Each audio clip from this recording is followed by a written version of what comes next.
The Carolina Panthers are once again on pace to be the worst team in the NFL. But on the bright side, at least they're gonna have the #1 pick this year, assuming they do actually finish as the worst team in the NFL. But it's still a little bit up in the air who is gonna go #1 overall this year. So today, I'm gonna be making that decision for the Panthers. We'll see who we're gonna take at #1. And then over these next 10 years, we are gonna rebuild this Panthers team that desperately needs it at this point. I'll talk a little more about it in a second, but this is definitely a team, that is for sure. But I'm excited to get into this. Y'all know I love my hard challenges, and this is definitely one of those. So super quick, be sure to take a second to leave a like on the video. Sounds stupid, but it really does help out the channel. I would appreciate it. And let's see, on a recent video I did, we really easily hit 4,000 likes, which is crazy. I thought that was a crazy goal at the time. So I'm gonna say, if we can hit 3,000 likes on this video, it'll let me know y'all want to see another 10-year rebuild, but I'm not gonna do a realistic one. I have a goofy one planned. I'm not gonna spoil it, but it's a mix of a few things I've done before, and I think it would be a ton of fun. I like doing these long rebuilds, and I think y'all would enjoy it too. So again, 3,000 likes, it'll let me know y'all want to see a goofy 10-year rebuild. But also subscribe if you haven't already. Trying to hit 100K by the end of the year. We're getting really close to 70K, so if you like Madden rebuilds, that's all I do on the channel. And then very last thing, let me know what team I should do a 10-year rebuild of next. I'll count up every comment as a vote, so be sure to let me know. Preferably a struggling team. I want to start doing these 10-year rebuilds with upcoming prospects. I think that would be a ton of fun. But all right, finally, without further ado, let's get into this rebuild. And man, this is going to be a hard one. Not only is this a, really bad team, but it really isn't that young of a roster either. I mean, there are pieces for sure, but like Taylor Moton's 30, Jadeveon Clowney 31, Robert Hunt getting closer to 30, Xavier Woods, Shaq Thompson, Adam Thielen. Like, it's one thing if you're a team that's building up, you got rid of a lot of your older players, you got a bunch of rookies, you're trying to establish a new culture or something. This team really isn't like that. I mean, there are some good players, but not many, or good young players, I should say. I do like Jonathan Brooks a lot. I think he could be our best player in the future, maybe, but I mean, just look at this receiving core. Sure, there's potential, like Xavier Legette, first-round pick. Jalen Coker, I liked him a lot as a UDFA. That's been one of my better takes this year. Again, I like a good challenge, and this should definitely be one. But all right, I think that's really all the team breakdown we need to do. I mean, the one thing I'm hoping is that the Panthers don't trade away anyone else between now and when this video comes out, but that's very possible. I think one of the rumors is either Jadeveon Clowney or, I mean, I've seen Jonathan Brooks, Adam Thielen, even J.C. Horn.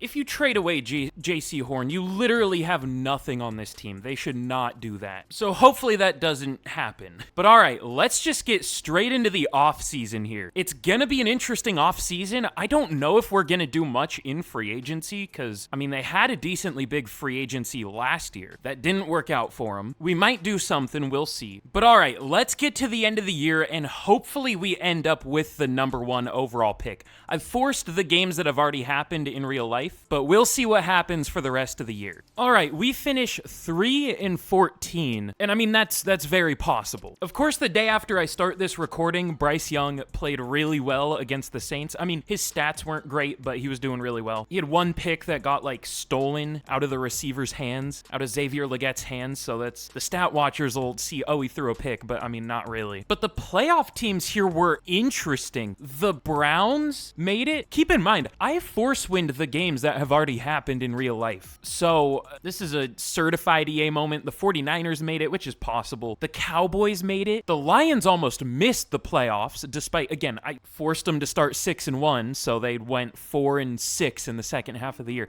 The Bengals made it, which is probably going to happen. The Dolphins made it. What is simulation in this game? That's crazy. Anyways, okay, maybe the Panthers will stick with Bryce Young for next year in real life if he keeps doing pretty well this year, but here we're not going to make that same decision. I mean, yeah, he didn't put up great numbers. Chuba Hubbard was okay. Xavier Legette, almost 900 yards and 9 touchdowns. Ike Ekwonu was horrible, but other than that, it was fine. And Shaq Thompson, 135 tackles, TFLs, 17 for Derek Brown, 8.5 for Derek Brown, 8.5 sacks, but really nothing other than him. I started Amari Barno because, like, he's kind of interesting. He's a really good athlete. He got a few few sacks. But interceptions, 3 for Shaq Thompson and Mike Jackson, and then 1 for a few different players. So interesting numbers. Obviously, they're going to look different in real life. I know you can start where we currently are in real life with franchise, so it'll have all the realistic stats and records, so I don't have to do them myself, but you can't do it with custom rosters, and I like to use the ones I make because I feel like EA's ratings are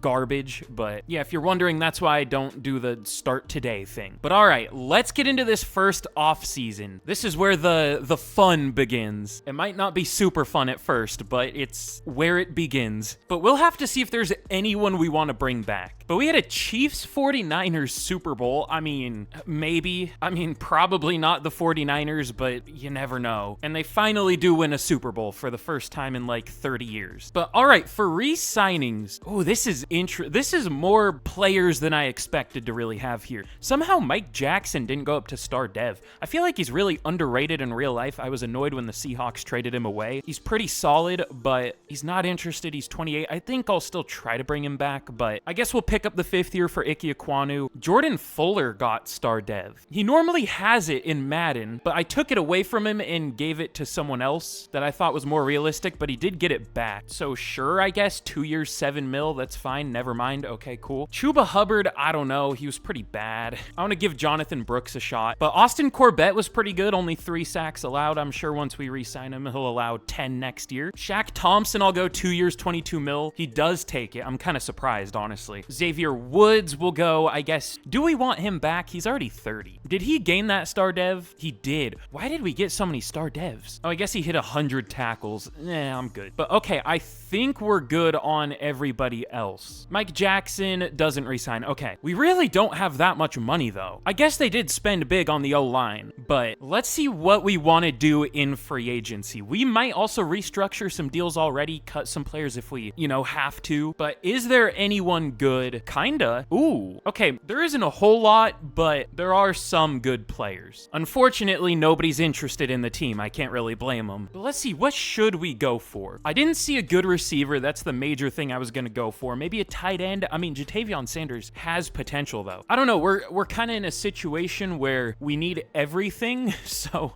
I feel like there really isn't a bad choice here. Chase Young is here, but he had 2.5 sacks this last year. I think I'm probably good. He's fallen off in real life for sure. Just had too many injuries. Also, wait, Blake Cashman had 9 picks. What? I don't know why I was overlooking at the stats, but that's something. But all right, we're gonna go for a few players in free agency. Nobody crazy, because to be fair, there really isn't anybody that crazy to begin with. I mean, Trey Smith would be nice, but our line is fine. Charvarius Ward would be nice, but we couldn't really compete for the lead for him. So we're gonna go for Paulson Adebo, which, I always feel a little weird signing division rivals in rebuilds because it's kind of cursed, but whatever. It happens, so that's fine. We'll go for Tutu Atwell. I definitely wanted a better receiver. I was gonna turn this team into just the Carolina Saints, but Rashid Shaheed had a big offer from the Commanders. And then we're also gonna go for Milton Williams. I guess I could give a bigger offer than that because our D-line outside of Derek Brown is disgusting. We maybe even should go for someone else, but whatever. That's all the money we have for now, at least. But all right, these 3 players, do they want to sign?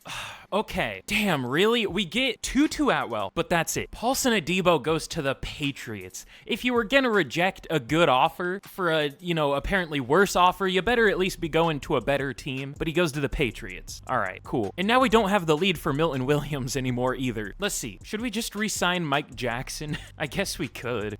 Whatever. I don't feel great about this free agent class, but to be fair, what other choice did I really have? I tried. Just nobody's interested. But Milton Williams, Mike Jackson, please. My God.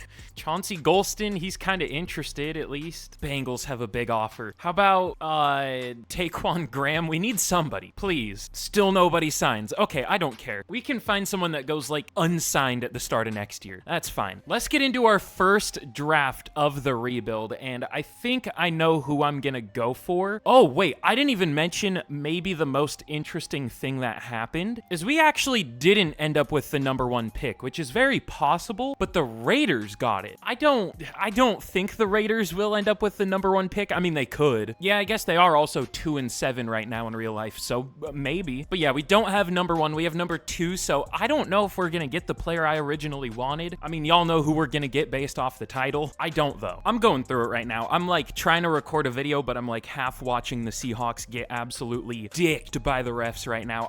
Look, I try not to be biased with that kind of thing. I've been, you know, they've deserved like all the losses they've had this year so far, but there's something about when they play the Rams, like every time, it drives me insane. The Seahawks have absolutely outplayed the Rams here. I know that's not the point of this rebuild, but it's distracting and annoying me right now. But okay, in the draft, mostly realistic top 10, kinda. Mostly realistic top 6. I feel like the Saints are gonna end up with a higher pick than 6, but I guess you never know. I almost said in the intro of this video too, I didn't think the Panthers were gonna win another game, and then today they won another game, so whatever. Glad I didn't say it, but I guess I just called myself out on it, so whatever. But this whole rebuild depends on what the Raiders do right here. Who I was planning on taking going into this rebuild was Cam Ward. Now, unless they signed a QB out of free agency, which I don't even think there was one, they're probably gonna take Cam Ward. Never mind. Wait a minute. Ooh, number 14 for Russell Wilson. Let me not do that. They don't have number 3. Sure, 4. Why? Whatever. That's fine. Maybe they won't take a QB at number 1. They still probably should. Ooh, no, maybe they shouldn't. No, they should take Travis Hunter. What is this receiving core? I mean, this is about what it is in real life for the Raiders, maybe even better somehow, but they didn't do anything to fix it, really. Okay, they should take Travis Hunter, maybe. I mean, you don't want to throw Cam Ward into that situation. I guess he would just sit, but he would probably end up playing at some point, so I don't know, in the first year. So, I mean, I genuinely don't know what they're going to do here. I'm hoping they take Travis Hunter so we can get Cam Ward, but honestly, if they take Cam Ward, I might just take Travis Hunter. They go with Cam Ward. They do take him. Let me see. Wait, what? Huh? Why is he still here? Okay, he's gone now. Should I have taken him? It would have maybe duplicated him, or I don't know what that would have done. So now, I mean, the decision's down to us. Do we want to take Travis Hunter or Shedeur Sanders? Neither of these faces look like them at all. I've already done a rebuild with Shedeur Sanders. What if I trade for Cam Ward? What if I just pretend the Raiders took Shedeur Sanders? I mean, that would be cheating, but also I wanted to do this with Cam Ward. God, dude, literally every mock I see projects Cam Ward. I think what I'm gonna do is I am gonna take Shedeur Sanders here. I'm gonna cheat. I'm gonna trade him for Cam Ward. Maybe that's a little weird. It definitely is, but I want to switch it up. I've already used Shedeur Sanders for a Titans rebuild. It was a lot of fun. Go watch that if you haven't already. Was that just a regular Titans rebuild? I think it was. But all right, we are gonna switch the QBs. I think I have them both at the same overall, so I think it's a disadvantage because Cam Ward's a year older, but I just want to get my Washington State legend Cam Ward out here. But all right, round 2. Why do we have pick 8 in the second round? Hold on. Okay, it's from the Rams. I think it was for the Braden Fisk trade or something. But let's see. This is an interesting pick. Also, when I go to all positions, it's like insanely out of order for some reason. I don't know. It's not that big of a deal, but God forbid anything work in this game. That would be crazy. But let's see. I definitely feel like I should go with an edge rusher here. I wanted to sign one in free agency. There weren't many options. I'm a big Josiah Stewart believer. I don't know where he's projected to go. It seems like second round is kind of the consensus for now, but I like him.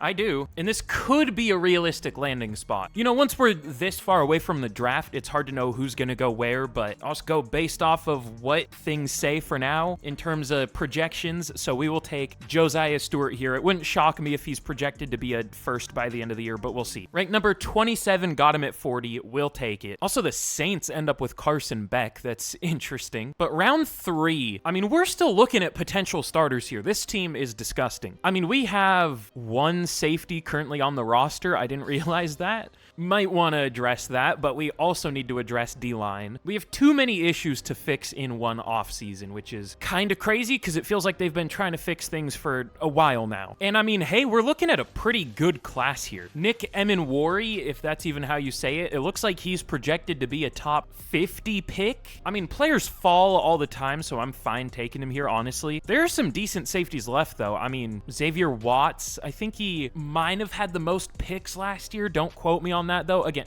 I'm super casual when it comes to college football. I don't watch it like I watch the NFL. But yeah, we'll go with Nick Amenwari. He doesn't look that good here, honestly, ratings-wise. I don't remember if I messed with his overall or anything. Again, I just downloaded these classes and kinda messed with them to get the order more realistic, but we'll take him. Ranked 54. Okay, honestly, he didn't look that good, but I guess he had really good speed, so hey, we'll take it. And he has hidden dev. Sounds good. But all right, last pick I'm gonna show. Let's go with Torrey Horton. I don't really know anything about him, but it looks like he was at one point a projected first to second round pick, but is kind of like fallen a little bit. I don't know. But we definitely need more at receiver. We don't really have a lot right now, so we'll take him. He is ranked number 89, got him at 98. We'll take it. There were technically better options available based on, like, you know, how good I think they're gonna be. Like, I just don't want to have too crazy good of a draft because I feel like that borders on being unrealistic, especially for the Panthers. I forgot to mention this, but if y'all want to see something crazy, like, I actually recommend this. Look up the Panthers' recent draft classes. It is, like, shocking how little value they have gotten in the draft beyond the first round.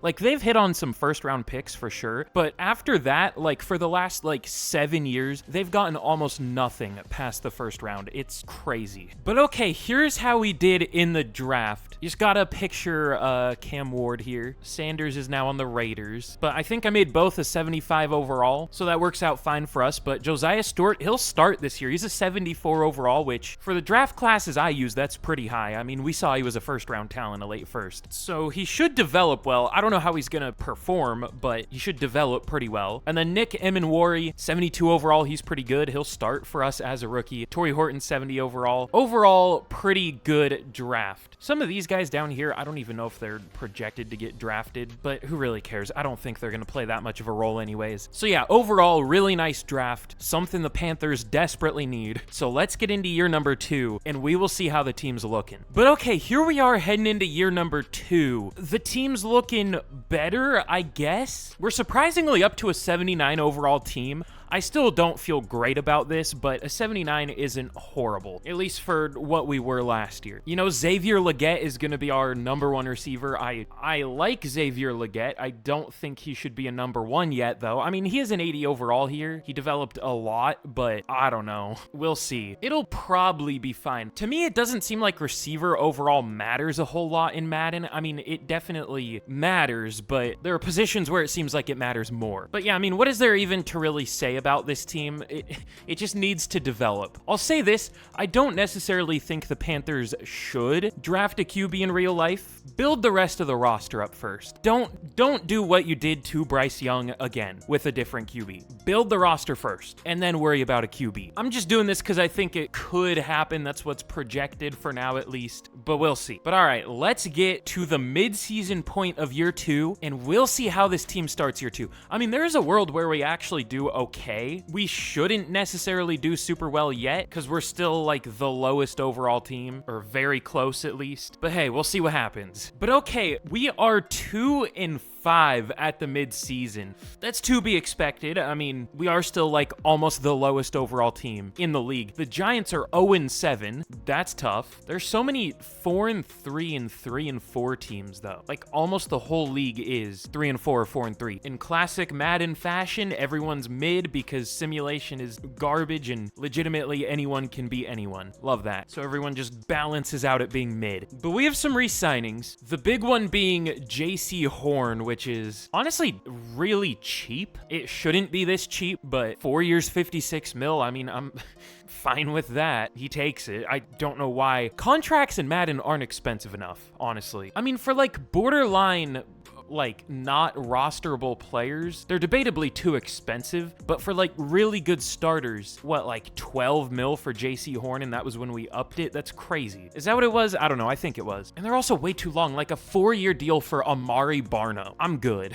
But Taylor Moton, I'll go 3 years, 65 mil. Jordan Mason was just a free agent for some reason. We might re-sign him. We'll see. And then other than that, this is mostly just backups. There is Jadeveon Clowney, but we're probably not gonna bring him back. But all right, I think we're good to get to the end of the year. We're obviously not expecting to make the playoffs. I guess we somehow could, because again, simulation in this game is something, but let's see what happens. Okay, we actually finished 7-10. I kind of wish we didn't. When we're still super early in these rebuilds with not that great of a team, I really like doing poorly at the beginning to get super great picks. I mean, going 7-10, we're probably gonna have like pick 10 to 12, which is good, but I want those top 5 picks. But I mean, hey, at least we are seeing that I guess we can overperform. Maybe these playbooks are decent. Ooh, Cam Ward, 4,000 yards, 33 touchdowns. Threw a lot of picks, but he's a rookie, so well, that's fine. Jonathan Brooks honestly did better than I expected. Not as well as he probably will when he plays, but most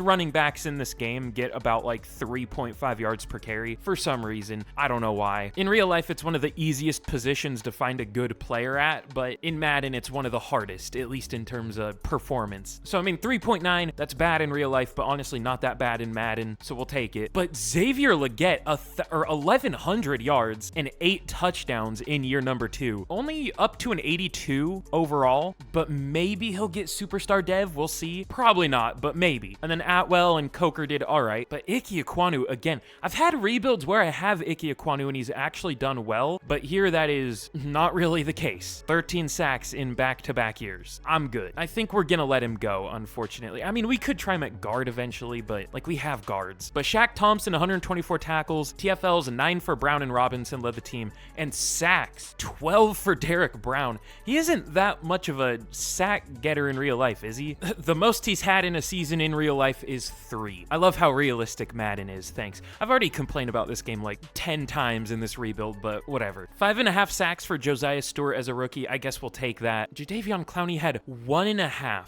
as basically a full-time starter. Yeah, he played almost 1,000 snaps and put up a sack and a half. Love that. But JC Horn, 6 interceptions, led the team. 2 for Clowney. He had more interceptions than sacks. I love this game. 2 for Mike Jackson and Kenny Logan.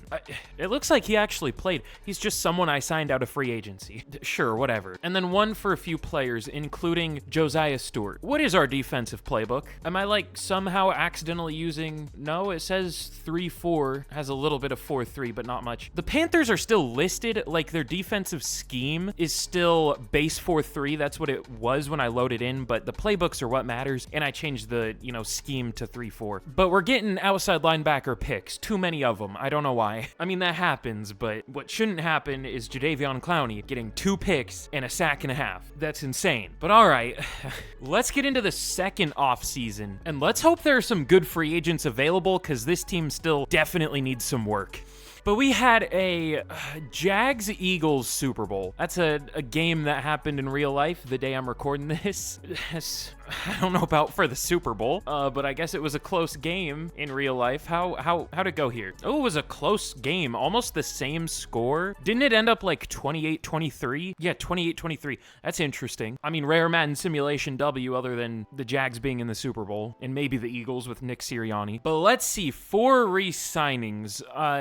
Bryce Young, 5th year. That's tough, bud. I'm sorry. I don't think so. I will say, probably my worst take on the channel ever is me thinking the Bryce Young pick was good. I mean, to be fair, a ton of people did. Like, the majority of people did think that was a good move, but it definitely wasn't. But I think we're good on everybody else. Yeah, I'm good on Jadeveon Clowney and his sack and a half. We also signed Cameron Dicker last offseason. Like, kickers just don't get signed in Madden. I don't know why. There are always good ones available that just go unsigned. So I guess we'll re-sign him. But please let there be good free agents available this year. I know there won't be. I'm ready to be hurt, but I want to believe. It's okay. I mean, other than nobody being interested in the team again, it's a decent free agent class, surprisingly. I've seen worse. Christian Kirk is available. I might honestly just be fine with letting our receiving core develop. I mean, I don't know how much more like Tutu Atwell's gonna develop, but how old's Jalen Coker? Is he 20? Yeah, he's 25 at this point. At least he has star dev though. Also, I don't think we gained any dev traits the whole offseason. Oh, I guess we did on defense. JC Horn and Shaq Thompson got a dev trait, and oh yeah, Derek Brown got X Factor last year, so that's cool. I was hoping Legette could get superstar, but I didn't expect him to. Cam Ward didn't get superstar though. You know what? I'm realizing I forgot to check yearly awards, and I think it's too late. It won't let me check anymore. Cool. I got too ahead of myself, I guess. Apparently it didn't win Rookie of the Year though. Who did it go to? It'll let me check, right? League history. That's transactions. League history. It went to Kyron Lacey. Okay, cool. How? He had 1,100 yards and 17 receiving touchdowns. He's now up to superstar dev. Okay, sure. But let me see. Really what I want this year is either an edge rusher or just a D lineman in general. Trayvon Walker's available. I mean, y'all know how I feel about Trayvon Walker. Okay, go watch the last video I did if you haven't already. After this, it was a ton of fun. I did a fantasy draft where I literally wasn't allowed to draft. I had to draft kickers the whole time and then build my team out of players that go undrafted. But I tried to sign Trayvon Walker out of free agency one year because he was getting like 12 sacks a year or something. He's very much not doing that here. At least I think that was in the last rebuild I did. But yeah, I don't know if I'm gonna sign him because it doesn't look like he's doing great. How about George Karlaftis? About the same. Cool. I might take a chance on Trayvon Walker just because we're so desperate. But I did set edge as our focus position, so maybe I shouldn't. Travis Jones would be kind of fun though. We do get a lead for him. That doesn't mean we're gonna sign him, even though it should. And I want to find an emergency option in case we don't get him. I don't really see one. It's either Travis Jones or nothing. And then on offense, I mean, Isaiah Likely. I mean, that isn't really a necessary option, or a necessary move, but that would be kind of fun. Okay, never mind. My fault. Travis Kelce. I mean, I'm good, probably. Noah Gray's also here. I don't know who the Chiefs have at tight end anymore. I would maybe go for Christian Kirk, but he already had a bunch of good offers. Let's go for Romeo Doubs. He'll be a good number 2. Eventually, we want to get someone better, but that just really isn't available here, really. We'll just play the waiting game and wait for a good receiver to become available. A really good one. Because eventually that usually does happen. But let me see. There's nothing I'm really overlooking, right? That we should address here? Nah, I don't really think so. I mean, maybe a corner, but I think we could draft one. You know what? Actually, Ronnie Hickman's here. I feel like he's pretty underrated. So these 3 players, do they want to sign? It's kind of a similar class to last year, right? Because we went for Tutu Atwell, Milton Williams, and Mike Jackson. I guess 3 almost the same positions. But let's see who signs.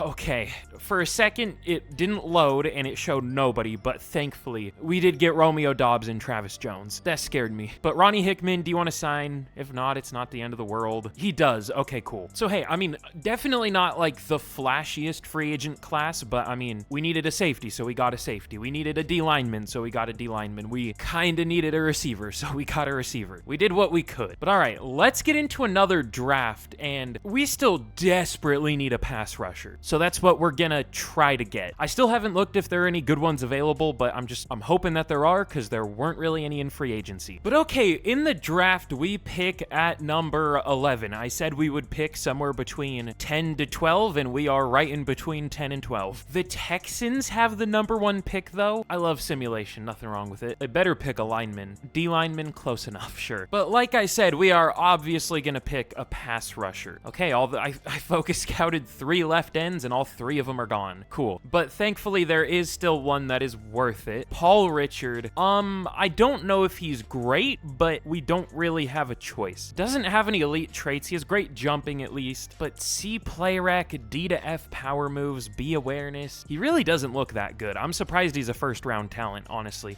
He's probably going to be like 24 or in the 20s. I mean, maybe not. He could be decent, actually. I feel like I still need to get used to the slightly worse draft classes that I use now, so he might actually be decent, but I mean, we'll take him regardless, because like, what other choice do we really have? He is ranked 22. Yeah, pretty good guess. Thankfully, he has hidden dev. Okay, I thought for sure he was going to have normal, but at least has hidden. It's probably just star, which is much better than normal, so we'll take it. How did 3 left ends go before? Yep, Shaw, Fitzpatrick, and Jackson. Those were the 3 I focus scouted. Fun. Oh, well, we got a good player. But all right, round 2. I also focus scouted corner. That was my second position, I guess. Is there anyone worth taking here? Matthew Sears has A-man, possibly even A-press, but he has poor speed. That's tough. But I mean, Taylor Crowder looks good. I mean, he doesn't look that good, honestly, but he apparently is. He's a first to second round talent, which I mean, we'll obviously take at this point. Ooh, maybe we shouldn't take that though. Will Young, A-man, B pursuit, B play rec, B zone. Yeah, I think I found who we're gonna take. I mean, we could even play him at slot corner if we want to. Sure. Ranked number 10, got him at 43. I'm honestly surprised he's not even better than that. He looks really good, but we'll take it. And then there are a lot of first to second round talents left. Almost all run stopper outside linebackers. Literally all except one. If you want a tip for who to draft, look for run stopper outside linebackers, apparently. Ones with good pursuit and I think good speed are the ones to look for. Something like that. Should we take one? I mean, we don't really need one. We can probably wait until round 4. Ooh. Okay, hold on. Alex Gaffney. Y'all know I love me some blocking tight ends, and he looks pretty good. I don't know. When you pick them in the mid rounds, a lot of the time they're around like a 72 overall, so it's not really worth it.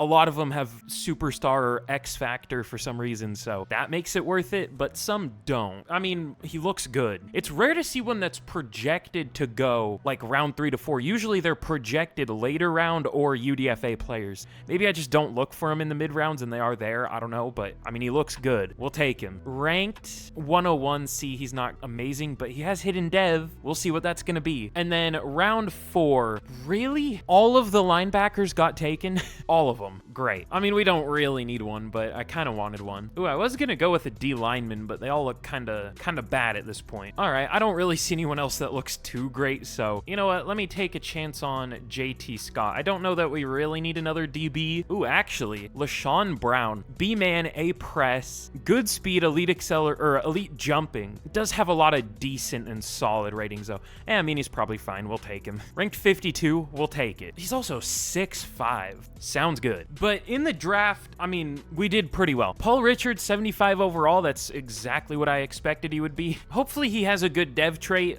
Again, most likely not, but I mean, he could. You never know. And then Will Young, he was a 76 overall at safety, and even when we moved him to corner, he stayed a 76. So he'll be a really good slot corner, or at least he should be. I mean, he's a top 10 talent in the class, and we got him in the early second, so we'll take it. Or I guess early to mid second. And then Alex Gaffney, yeah, he's not great, but maybe he has a good dev trait. And then LaShawn Brown, 73 overall with hidden dev. We were 4 for 4 on hidden devs, by the way. That's huge. That hasn't happened for a while. I feel like I've been striking out with drafting lately, at least when I'm using the Madden generated ones in terms of dev traits. But the CPU did nothing as per usual, but can't really say I expected any different. But all right, let's get into year 3. I'm actually feeling pretty good about the team. Like, we have somebody that has potential at every position at this point. We just need him to develop. But all right, here we are heading into year 3. I'm feeling pretty good about the team. We still have some issues. Our big issue is just a severe lack of, I guess, superstar talent on offense. That's why we need some decent free agents to become available. They just haven't yet. But I mean, it's only year 3 and we're doing pretty well so far. As for the defense, it's kind of the same deal, but we at least have guys like Derek Brown, JC Horn. We just need a pass rusher other than Derek Brown that can really produce. So hopefully one of these guys can develop. I also might start both rookie corners. Yeah, why not? Try to get them to develop. We're also going to need a pretty good linebacker because Shaq Thompson's going to regress probably a lot this offseason. It's nice he's done well and gotten up to X factor, but I mean, he's only an 80 overall and he's going to regress a decent bit. But overall, I mean, I'm feeling good about the team. We should be decent. Well, I can't necessarily say that, but we could be. So let's once again get to the mid-season, and it's going to be really interesting to see how we do. Okay, we are 3-4 at the mid-season. Honestly, though, our offense isn't doing super well. Let's see. For dev traits, Young has star, but Gaffney has superstar. That's cool. I'm not going to change our offensive playbook yet, but I might bench a lineman. How's our line doing? 12 sacks allowed so far. That's not too bad. God, Aquanu is so terrible, though. Again, I feel like I had a rebuild where he actually did pretty well. Okay, the line as a whole is doing well, but he's not, so I think I'm going to bench him. I mean, I don't know who I'm going to bench him for, but maybe we shouldn't. We have Josh Azudu. We have Dalton Cooper, who I think I had in the last rebuild I did. I don't even know if he's going to declare this year, but we'll see. I don't know how I feel about that. Maybe we kind of have to stick with him. But let's see. For re-signings, I'm definitely not going to bring him back. He could honestly be a trade here. You know what? I mean, he's technically pretty good. He's just not playing well, which is like 90% of players in Madden. Good overall, but just does horribly. It's not like we're going to be competitive this year. We're only 3-4 for, so let's trade him away. I'm not going to accept one of these offers because, like, Keon Coleman in a third, that's insane. These are way too much, but I just want to see which teams are interested. It looks like the Bills are offering probably the best offer, so I would assume they're the most interested. Either them or I guess the Saints. Ooh, okay, the 49ers probably make the most sense for a left tackle, though. They have a 66 overall starting, or I guess probably a 73. Still, that's not great. I'll take a third for him. He's still really young. He's still only 25 here. I don't think this is necessarily a realistic move. I don't think they would trade him away because he's better than how he's performing here in real life. But I mean, we gotta react to what's happening in simulation. We can't just let him suck this whole time and drag the rest of the team down. But we also have to re-sign Jalen Coker, Shaq Thompson, Bryce Young. I wonder if we could trade him away too. It wouldn't be for much because he's in the final year of his deal, but is there a team he could play for? Probably not. Ooh, almost the Jets, but they have a rookie. That wouldn't really make sense. The Seahawks have Russell Wilson. Yeah, I don't know. We'll just let his deal play out, I think. But Shaq Thompson doesn't resign, even though I went player friendly. That's fun. I mean, I guess we could trade him too, but also he's 32. Jalen Coker, I think we could replace him fairly easily. And then it's mostly just depth for the rest of this. There's Austin Corbett. He's actually been pretty good, right? Yeah, only 3 sacks allowed the last 2 years, 0 this year. He wants a 4-year deal if we go very player friendly. Unsurprisingly, doesn't take it. But all right, I think that's all the re-signing we're going to do for now. We do have a DB breakout, though. Ronnie Hickman, interesting. That's not who I thought it was going to be, but sure. 1 TFL forced fumble or sack. That kind of seems doable. I feel like most breakout scenarios are harder than that. I don't know, though. Let me see the choose a new goal. 4 tackles in a TFL, 1 pick, or 3 tackles and 2 pass deflections. Probably the pick is the easiest to hit. I don't know about easiest, but I don't know if he's going to get a sack or a TFL. I don't know if he even has one on the year. He has 3 so far, 1 pick, only 2 pass deflections though. So maybe TFLs would have been better, but like, I don't know. We'll see. I doubt he hits it, but I mean, we'll see. We beat the Cardinals 38-7 with, I forgot to start a new left tackle, so I don't know who played there. I guess Dalton Cooper, it looks like. Or no, it was Josh Izudu. I don't know if he's gonna do great, but we'll see. But DB breakout, please. No, it doesn't seem like he does. If he got the TFLs or pass deflections, I don't exactly remember what the goals were, but it was like 1 TFL or like 1 pass deflection. I don't know. Okay, he didn't get either of those anyways. All right, whatever. But okay, we finish 8-9 in year number 3. I mean, maybe we shouldn't have traded. Why is it still showing old records? Whatever. I mean, maybe we shouldn't have traded Ike Ekwonu away, but I mean, he was doing bad either way. I don't think that would have helped us finish any better.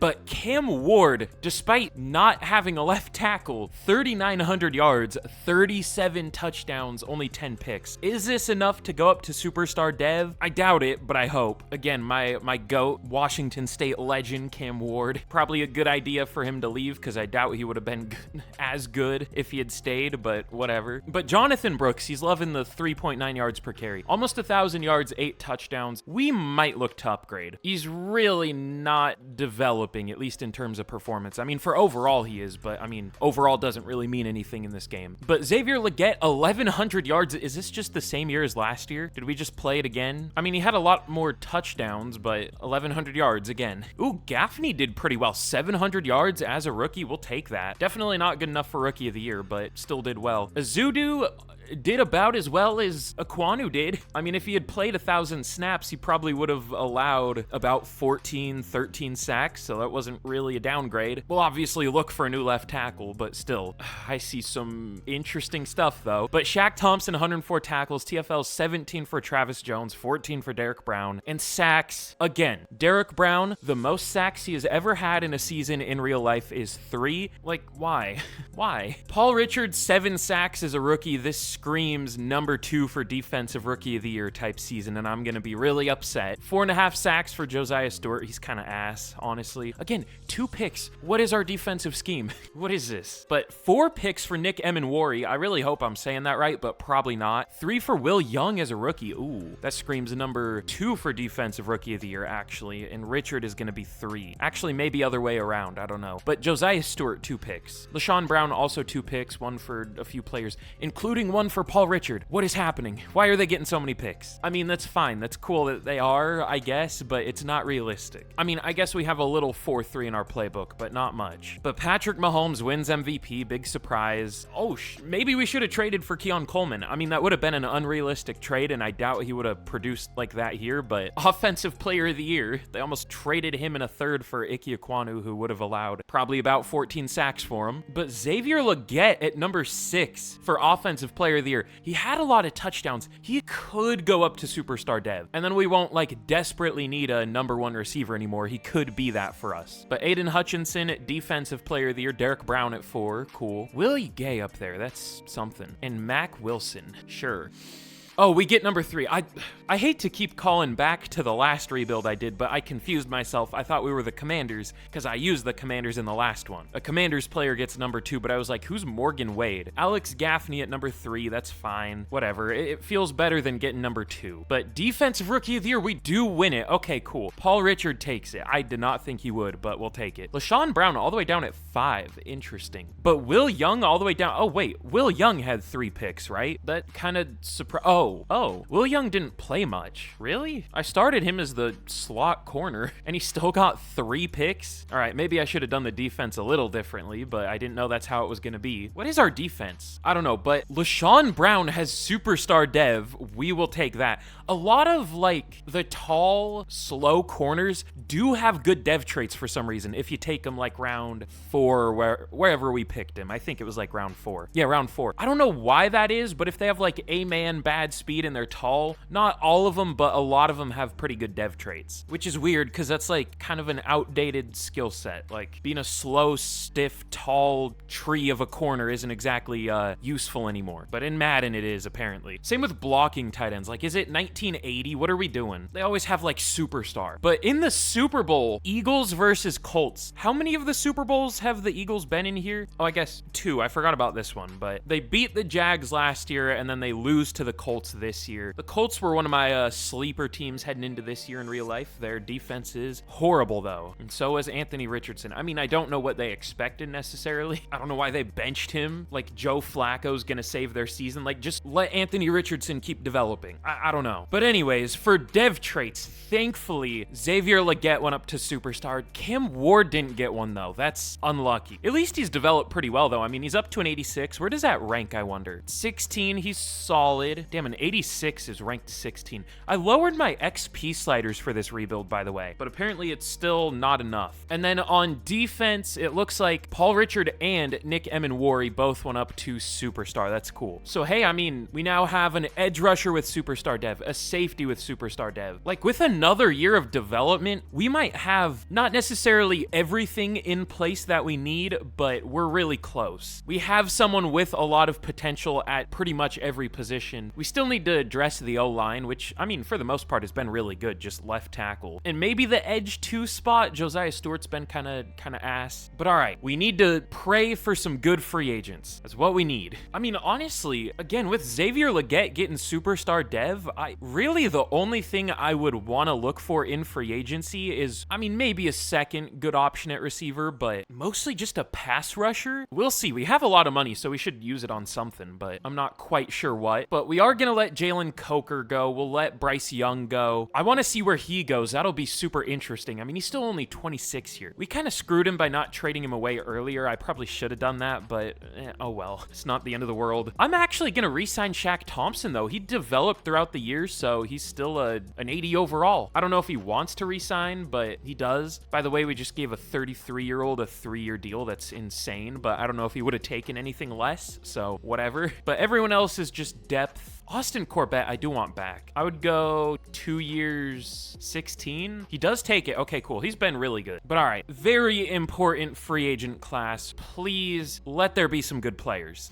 Kinda. Ooh, Josh Downs is here with X Factor. The only problem is he's not interested in the team at all, and he has 13 offers. All right, cool. I definitely would sign him if he was interested, but I don't. Yeah, no, that's unfortunate. That's really unfortunate, actually. That would be a lot of fun. Deontay Johnson, should we bring him back to purgatory, banish him to hell once again? Ooh, Trenton Simpson's here. That's kind of fun. Another Raven, I guess. He could be a, like, long-term option for us. I know we have Trevin Trevin Wallace, but him and Trenton Simpson, that could be our future duo. Oh, he does have a lot of offers, though. I mean, I would be fine doing player-friendly, but I mean, other than that, there just isn't a lot here for us. There isn't an edge rusher. The best one is, I guess, either Nick Herbig or Derek Hall, which I would be cool with in real life, especially Nick Herbig, but I don't think he's going to do that well here. He had 0 sacks last year. Looks like he was playing off-ball linebacker for the Colts. I love this game. Also, Odighizuwa's here. I did focus scout defensive end, but we're probably going to draft a tackle. I don't know what else we're going to draft, but probably a tackle at least. So let's see. These two players, Oso Odighizuwa and Trenton Simpson, let's see if they want to sign. Hopefully we get at least one. We get Odighizuwa. We don't get Simpson. That's fine. I mean, we can draft a linebacker round 2 as a future replacement for Shaq Thompson. You know, we're getting to a pretty decent point in the rebuild where we're like already drafting future starters in the second round. We're not having to draft immediate starters, which is, I guess, a good thing. We still do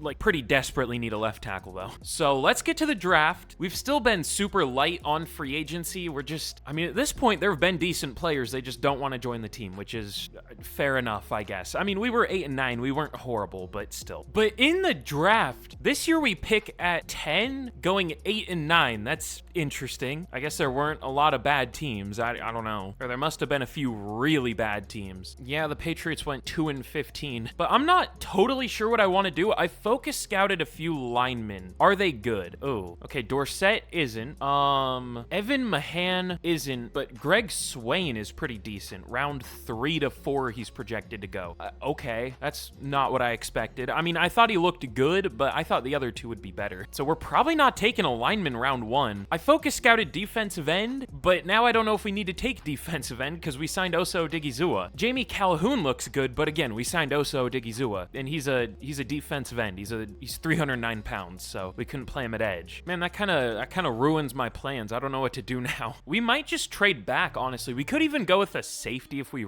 really wanted to, because like Antonio Norman looks insane if he's still available, which hopefully, if he is, I'm taking him. We don't really need a safety, but we don't really need a ton at this point. So yeah, I think I'm good on trading down. We'll just take Antonio Norman out of Oklahoma State. He has great speed, elite strength, a play rec, pursuit, and zone coverage. The 3 things you want. And awareness, which is A to C. So yeah, we'll take him. Ranked number 2. I was hoping he would be number 1. Does have hidden dev. Did we need a safety? Not really, but I mean, why not? We also maybe could have traded down and still gotten him, but whatever. We got the second best player in the class. I think we'll take it. But all right, round 2. Ooh, Calhoun is still available. How risky do we want to get? Because Swain's a projected 3rd to 4th. He's ranked 84, so that is towards the end of the 3rd. Do we think we could sneak him in at like pick 10 in the 3rd, or do we think he would get picked too soon or get picked before that? I don't know. Honestly, the guy in front of him looks pretty good too. Kerry Harris. They look pretty similar. Both 322. I mean, Swain's a little taller, but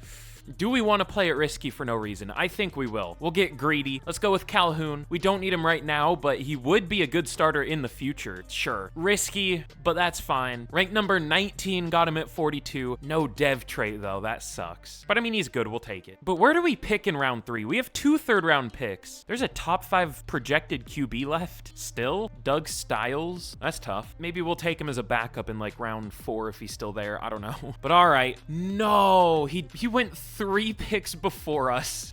Well, yeah, that was a bad strategy. Unlucky. That's why you don't get greedy. Learn from my mistakes. There's still some decent looking linemen left, but now that I, focus scouted the guys I did and they weren't that good, it makes me less confident that these guys are good. I might just take a few linemen though, because I kind of like the 2 pass protectors, Matt White and Curtis Sapp. Let's see, strength check, decent. He looks pretty good. We'll take him. Ranked 66, got him at 74. We'll take it. And then our other 3rd round pick, I think this is the one we got for Ike Ekwonu. Should we go Sapp here? I guess we could probably wait. I mean, that's what I thought last time, but at least we have a good lineman now, or a decent one at least.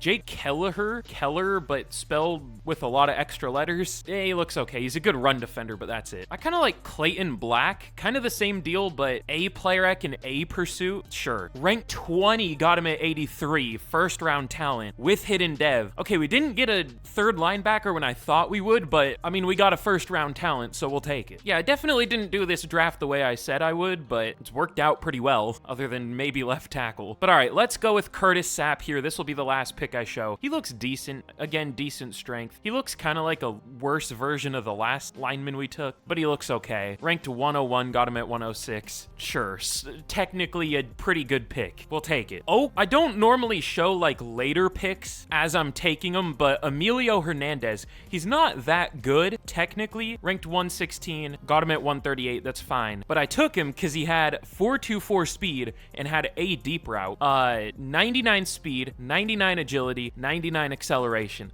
I wish he just had one more change of direction. It would have been perfect, but 98, I mean, close enough. He'll probably develop up to 99 change of direction within the year. He isn't a great player, but I mean, I'm interested to see what that hidden dev is. But okay, we had a pretty nice draft. I mean, anytime you get the number 2 player, the number 19 player, and the number 20 player, that's pretty solid. So yeah, Antonio Norman, 81 overall, 86 hit power, 84 zone. Pretty great. Jamie Calhoun, 76 overall. He's good. It probably would have been better to take the left tackle, but I mean, it's probably fine. I feel like rookie tackles especially are always horrible, whether they're a good overall or not, so it's probably fine. But we'll need to figure out who we need to play at left tackle, either White or Sapp. We'll see. But Clayton Black, 75 overall. I don't think we're going to start him this year, but I guess we maybe could. We'll see, because he could have a good dev trait. And then Emilio Hernandez, 71 overall. We'll take it. I also took Ashton Murphy. He had a hidden dev. I figured he wouldn't be good, but I was hoping for hidden dev, and that's what happened. So probably not going to develop into anything, but I guess you never know. But all right, let's get into year number 4 already, and we will see how we're looking. This whole season really depends on how our left tackle plays, for the most part. But okay, here we are heading into year number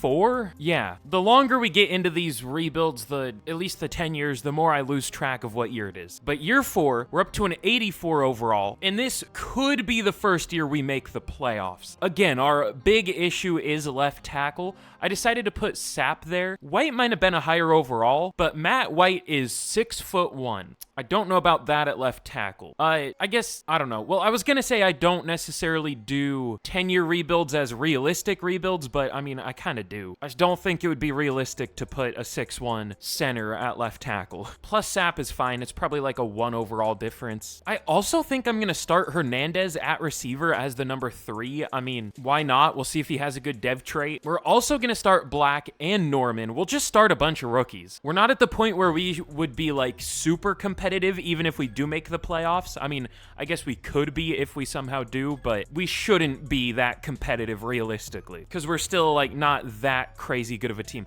I do want to check, where do we rank for overall? Actually, we're pretty solid. Well, the 49ers are an 89. The Eagles are an 88. Okay. The Chiefs are only an 86. That's interesting. So the 49ers are actually the highest overall team.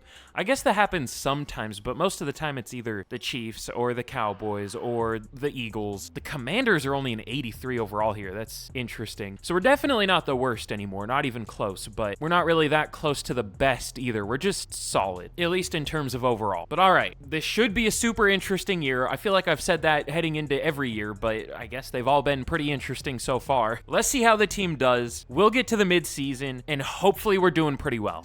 Okay, well, we're 2-5. Our defense is just randomly horrible this year. All right, this might just be a Madden simulation moment.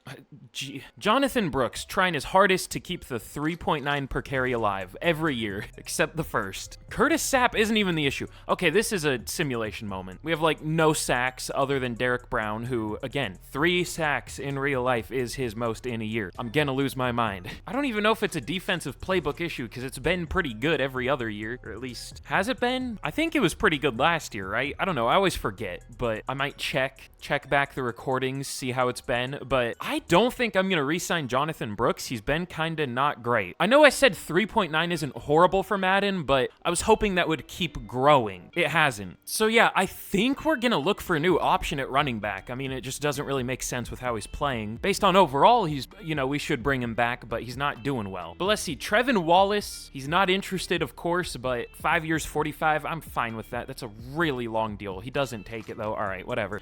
We'll see if he's more interested at the end of the year. Probably not, because we're going to finish like 7-10, probably. But Romeo Doubs, Tutu Atwell, Jatavion Sanders, I don't know. Damian Lewis. Honestly, Damian Lewis hasn't been that great either. From left guard, he's already allowed 4 sacks this year. He allowed 8 one year. I think we're fine. I don't know. We're kind of trimming the fat here a little bit, I guess, if that's how you want to look at it. Some guys that are like decent, but won't really develop all that much and are kind of getting older. I mean, we could even be sellers again at the midseason here. We could trade someone away. I don't know if we're going to, though, because that'll just make it harder on Cam Ward, and I want him to keep developing. One interesting move I actually think I'm gonna make is I'm gonna trade away Travis Jones. I want Calhoun to get some playing time as a rookie. I mean, we moved him to defensive tackle and he went up to a 78, so we also should be able to get a decent bit of value for Travis Jones. Maybe, but a lot of defensive tackles have developed here, so we'll take a third. I don't really trade away players at the midseason that much in Madden, but it's kind of made sense to both years here, or in back-to-back years, I should say. This has just been an interesting rebuild. Okay, for some reason, I can, like, see the future with players that are going to have X Factor. I thought he was going to. I don't know why, necessarily, but Clayton Black has X Factor. Okay, that's huge. And you know what? I changed my mind. We're going to trade Damian Lewis away. We're just going to get a 5th-round pick, because he's in the final year of his deal. He's been playing kind of bad, and he's 30. But I'll refill out some of the depth. Again, we're basically giving up on the season, because, like, you know, it's not going well. Ooh, Montez Sweat is a free agent. I don't know if he would do that well for us, but I've seen him get, I think, 19.5 sacks in a season in simulation before. Yeah, we'll take that. I mean, I might even just start him. I don't really know what the point is, because again, we're kind of giving up on the year, but I mean, why not? I might even start him over Josiah Stewart and extend him if he does well. We'll see. But all right, let's get to the end of the year, and we'll see how we end up doing. Okay. We finished 8-9, so we actually bounced back pretty well. We ended up going, what, 6-4? Positive record in the second half of the year. I guess we'll take it. I mean, at that point, I just almost wish we went like 4-12 just so we ended, or 4-13 so we ended up with a bad pick, or a good pick. You know what I'm trying to say, maybe. But Cam Ward, 4,200 yards, 31 touchdowns, 15 picks. Good year. Not as good as last year, but still good year. Jonathan Brooks finally didn't have 3.9 yards per carry. He had 3.8. I mean, he had 12 rushing touchdowns, but, like, who cares when you have 3.8 yards per carry? We're going to let him go and find a new running back. But Xavier Legette, almost 1,400 yards and 17 touchdowns. He's turned into a monster. I mean, has he been averaging 1,100 a year? I think. That's insane. Romeo Doubs was pretty solid, too. But Alex Gaffney isn't getting much production anymore. He did last year, but not really this year. I didn't change the offensive playbook or anything. But for blocking, Curtis Sapp was really good. So I guess that was an upgrade over Ike Ekwonu already, up to a 77 overall. We also ended up playing Matt White at left guard after we traded away Damian Lewis. He did less good, but still, yeah, he wasn't great. I was going to say he was fine. He wasn't great. But Clayton Black, 109 tackles. Also 3 TFLs, a sack and a half, 3 picks, 10 pass deflections. That number 2 for defensive rookie of the year, it's gonna hit. Oh my God. Derek Brown, 10 TFLs. That's cool. 18 sacks. I'm gonna repeat this every year. The most he has had in a year is 3. I love this game. Jamie Calhoun, 5 sacks. 4 for Paul Richard. Montez Sweat had a half a sack. He almost played 800 snaps. Yeah, never mind. Goodbye. But interceptions, 3 for Clayton Black, J.C. Horn, and Will Young. J.C. Horn hasn't really been getting many picks lately, has he? Well, I guess just last year, but a couple years ago he had 6 and 14. This might be one of the best corner seasons I've ever seen in Madden. 6 picks and 14 pass deflections. Damn. But also 1 pick for a few players. But all right, MVP goes to Lamar. No Panthers, obviously. We get cucked for Offensive Player of the Year. Amon-Ra St. Brown wins it. Xavier Legette at 2. Jonathan Brooks at 8. But Derek Brown wins Defensive Player of the Year. That's cool. Offensive Rookie of the Year goes to Clifton Newton for the Giants. I feel like I mentioned his name. I can't really remember why. Emilio Hernandez at number 3. And I called it. Clayton Black at number 2. We are just getting cucked here. At least we won Defensive Rookie of the Year, but... God. Or Defensive Player of the Year. Jamie Calhoun at number 5. This has been a rough rebuild. Not for, like, building the team, because we have a pretty good team. Just the simulation is brutal. I think we are finally going to change our defensive playbook, though. It just isn't working. We have a really good, I mean, we have an 88 overall defense. Where does that rank? Does it show defensive overalls if you go through here? Yeah. Okay, the 49ers have an 89 overall defense. Same with the Chiefs, but I mean, we're right up there. There are quite a few 88s, but I guess we're tied for third with a few teams for overall, yet it was 23rd for points per game allowed and probably like 20th for yards. 19th. All right. Ooh, the Raiders defense. Is that still listed as a 3-4 in Madden? For some reason, I feel like it is. I mean, we could also just shift over to a 4-3 if we wanted to. We would have too many defensive tackles, but no, it is still listed as a 3-4. Let's try it. I don't know what a good 3-4 defensive playbook is in this game, so we'll try out the Raiders. People have told me the Raiders is good. I feel like I used it once and it was terrible, but it was good for the Raiders here, so we'll try it. But all right, let's get into the offseason once again. And I mean, if our defense plays better next year, we might not need to do much to the team. I mean, we're gonna lose some players, so we'll need to replace them, but we don't need to go too crazy in this offseason, I don't think. We still might, though. But we had a Jags-Packers Super Bowl. A lot of the same teams showing up. The Eagles have been here twice. The Jags have been here twice. They lose this one again. That's tough. But okay, who do we want to re-sign out of the players we have left? We have 123 mil. We'll pick up the 5th year for Cam Ward. That isn't even that expensive. He's been good. He hasn't been amazing, though. I mean, his numbers for real life would be really good, but for Madden, he's been pretty good. You know, I don't think he's made the MVP list once. Did he last year and I just missed it? I don't know. But we'll pick up the 5th year. Jonathan Brooks, we're going to let go. He's a good overall, but not playing well. Trevin Wallace, I want to re-sign. He just doesn't want to re-sign. I'll go 5 years, 54. That's probably more than he's worth, but I just think it would be fun to keep him and keep developing him. I think we're going to let Romeo Doubs and Tutu Atwell go. We'll see if there's an upgrade in free agency, but if not, we'll probably just bring Doubs back. I mean, we could even just draft a receiver if we really wanted to. We'll see, because we mostly just use Xavier Legette. So maybe it would be better to just draft a number 2 receiver instead of signing one. But if I sign one, it makes the team look better on paper. So I don't know. We'll see. But all right, let's get into free agency once again. Oh yeah, there's the projected number 1 overall pick, I think. His name is Chad McQueen. He's pretty good. Not really worth the number 1 pick. He's 23 years old already and not a top 5 talent, but he looks good. But all right, is there anyone good in free agency this year? There is. Ooh. Okay, wait. Jahmyr Gibbs is available. You might notice he hasn't gained a dev trade at all here. Still sitting at superstar dev. That's because he's not all that good in this game. Well, actually, of course the game has to prove me wrong. This is like the best I've ever seen him do. Normally he does about this well, around 4 yards per carry. He only had 3.4 one year, but 4.6, 4.8, he's been good the last couple. Do I trust him to do this well, though? That's the only thing. I think he'll do somewhere in between these two, or like all these 4 seasons, maybe somewhere around like 4.2 per carry, which is an upgrade for us. That would be kind of fun. I don't know if it's the most realistic, but I mean, he's an available free agent. Someone's got to sign him. Jalen Carter's here. That's cool, but like, we don't need to do that. That could be worth it in a weird way, though, because we really have not been getting much pass rush. We could just have the best interior duo of all time. I mean, I don't know about of all time, but like, it would be insane. But unfortunately, Romeo Doubs is the best free agent receiver. Why are no receivers hitting the market? Like, what's happening? I feel like that's happened in every rebuild I've done this year. The receivers never become available. There are good pass rushers here, but Dallas Turner, he's gotten 10 sacks the last 2 years. You know what? Sure. We're tied for the lead for him. I know what's gonna happen. I'm familiar with your game, Madden. I mean, literally, I'm familiar with this game. I mean, we might get him, but I don't know. Damn, the Eagles lost Jordan Davis too. Who is their D-line? We also had Milton Williams at one point, didn't we? Who is their D-line? They have Moro Jamo and they have Clayton Prince. He's pretty good. That's definitely a downgrade though. But all right, I feel like there are always good corners that become free agents towards this point. Like, there are never receivers, but there are corners. We don't need any DBs. We have our secondary is probably the strongest point of our team. Ooh, Taylor Moton retired.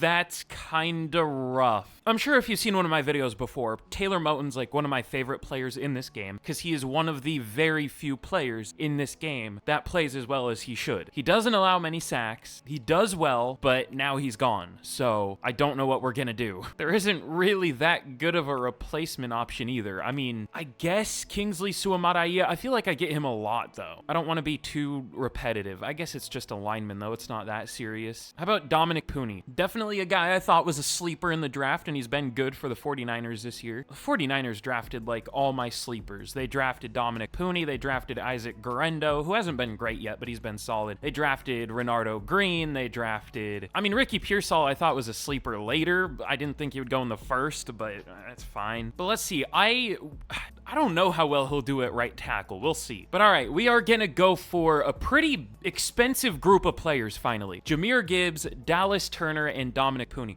I guess the most important one is Jahmyr Gibbs because the run game is so important in Madden, but we should get him, I think. I don't think we'll get Dallas Turner, but I think we'll get the other two. Never mind. We get Dominic Pooney, Dallas Turner goes to the Titans, and we don't get Jahmyr Gibbs.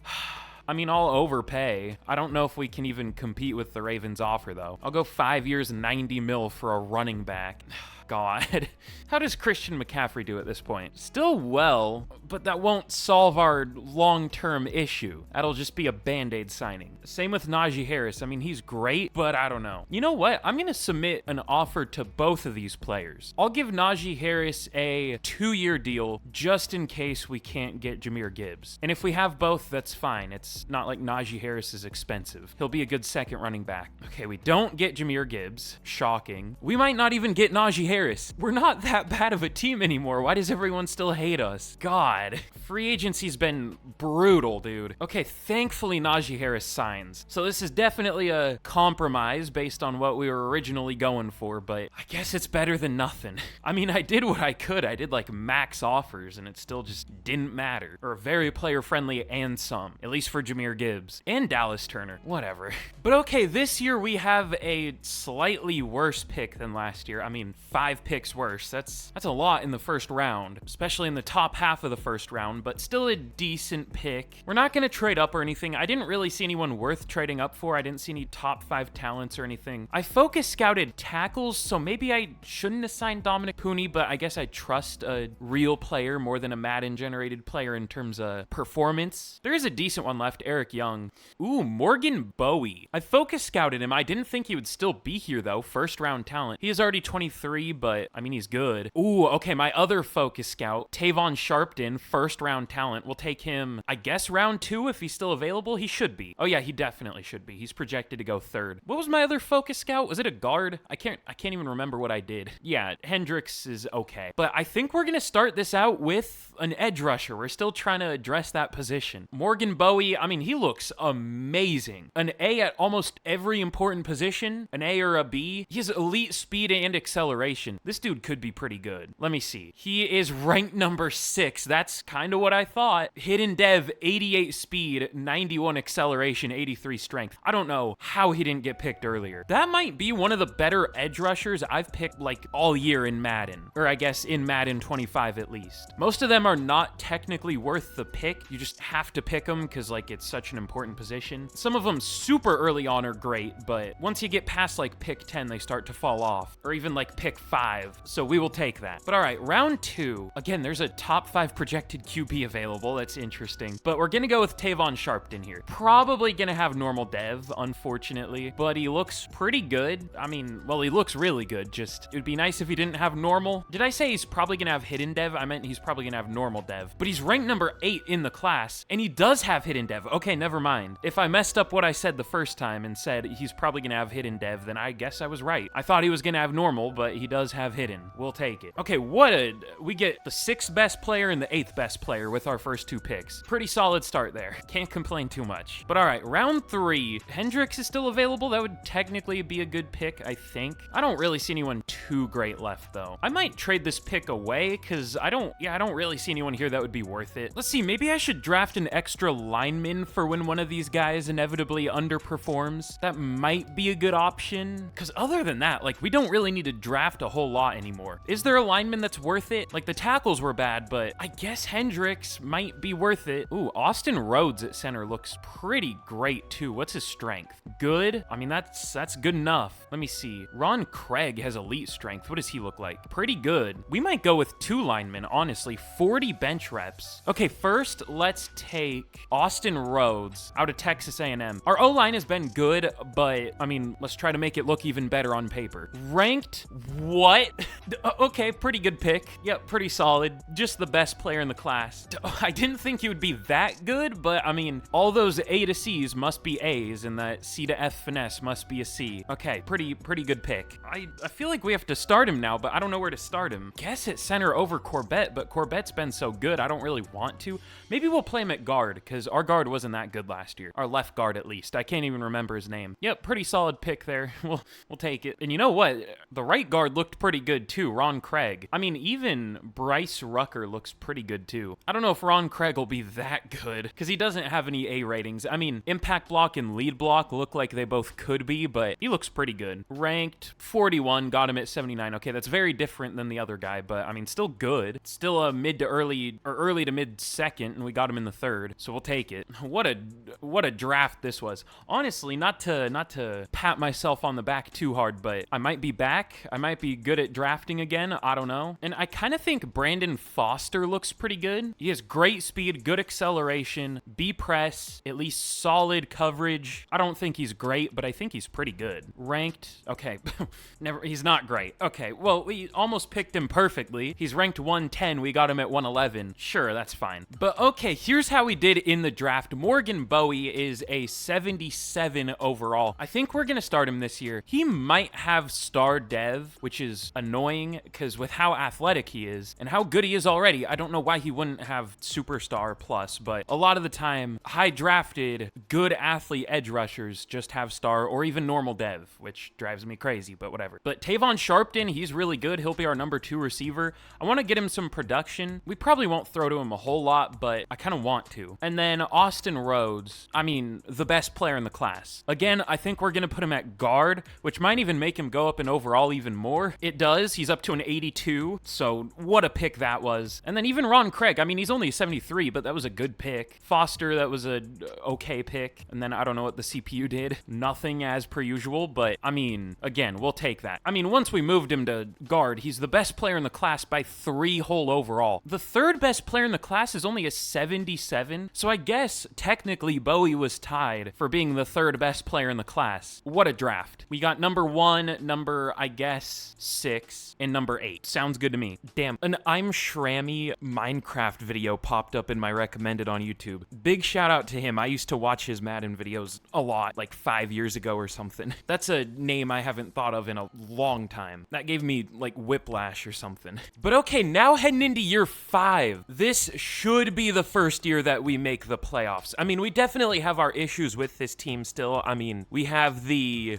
39th ranked left tackle. I mean, he's a 77 overall. You would think that's decent, but that's not even starting caliber here. But I mean, he did really well last year. And then our receivers are, we have 276 overall receivers starting. Sharpton's ranked number 108. That's fun. And he's our number 2. But I mean, all those guys should develop throughout the year and they should play better than their rankings. Plus, again, we won't even really use the receivers outside of Leggett, which, by the way, I don't even know if I mentioned this, but Leggett got X Factor. Not that that's surprising or anything, but he did get it for winning best receiver, apparently. Oh yeah, also they traded Jonathan Mingo, which I did not like that pick when they made it. They picked him ahead of, let's see, Jaden Reed, Rashee Rice, Tank Dell, Josh Downs, Michael Wilson, Dontavian Wicks, Puka Nakua, Demario Douglas, so yeah, probably should have picked a different receiver there. I mean, they kind of scammed the Cowboys, to be fair, so it wasn't horrible for them, but I'm fine with that being the player that gets traded away because we never used him. But our defense is looking really nice. I mean, again, 88 overall defense. This should be like a top 5 defense, and we'll see how it does with an...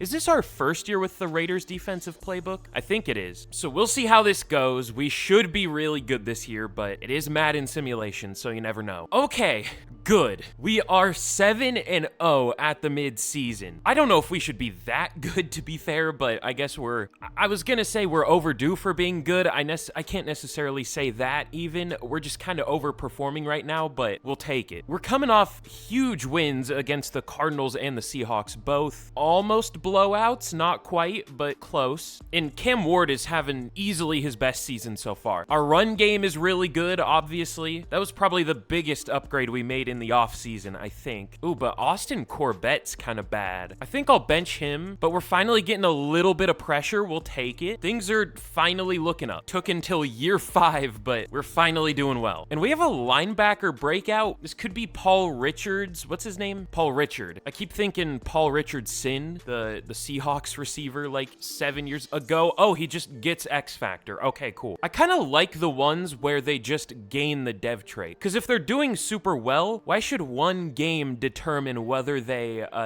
break out or not? If they've been doing super well for the entire year. I don't know. I mean, I guess I get it, but I like the ones where it just gives it to the player. But we have 26 re-signings this year. That's like half our team. Oh, God. Okay. Well, that's why we're doing well. Everyone's in a contract year. Literally like everyone. Other than, I guess, Cam Ward and a few other players. Xavier Legette isn't interested. I mean, I would go 6 years, 173. I would even do a little more just to see if he takes it. 6 years, 177. And he does take it. Okay, huge. That's really honestly a pretty good deal. That's less than 30 mil a year, right? That's like 29 and a half or something. But Nick Emenwari, he's also been really good. Also not interested, but 5 years, 67 mil. That's pretty cheap. He really hasn't developed that much, but he's been playing really well. Derek Brown, I don't know that I want to go with a 5-year deal, but of course, also not interested. You'd think they would want to re-sign with a 7-0 team, but apparently not. Apparently they're still remembering the past. I don't know. He doesn't take it. It's probably the years. Josiah Stewart, he was kind of not great so far. Torrey Horton,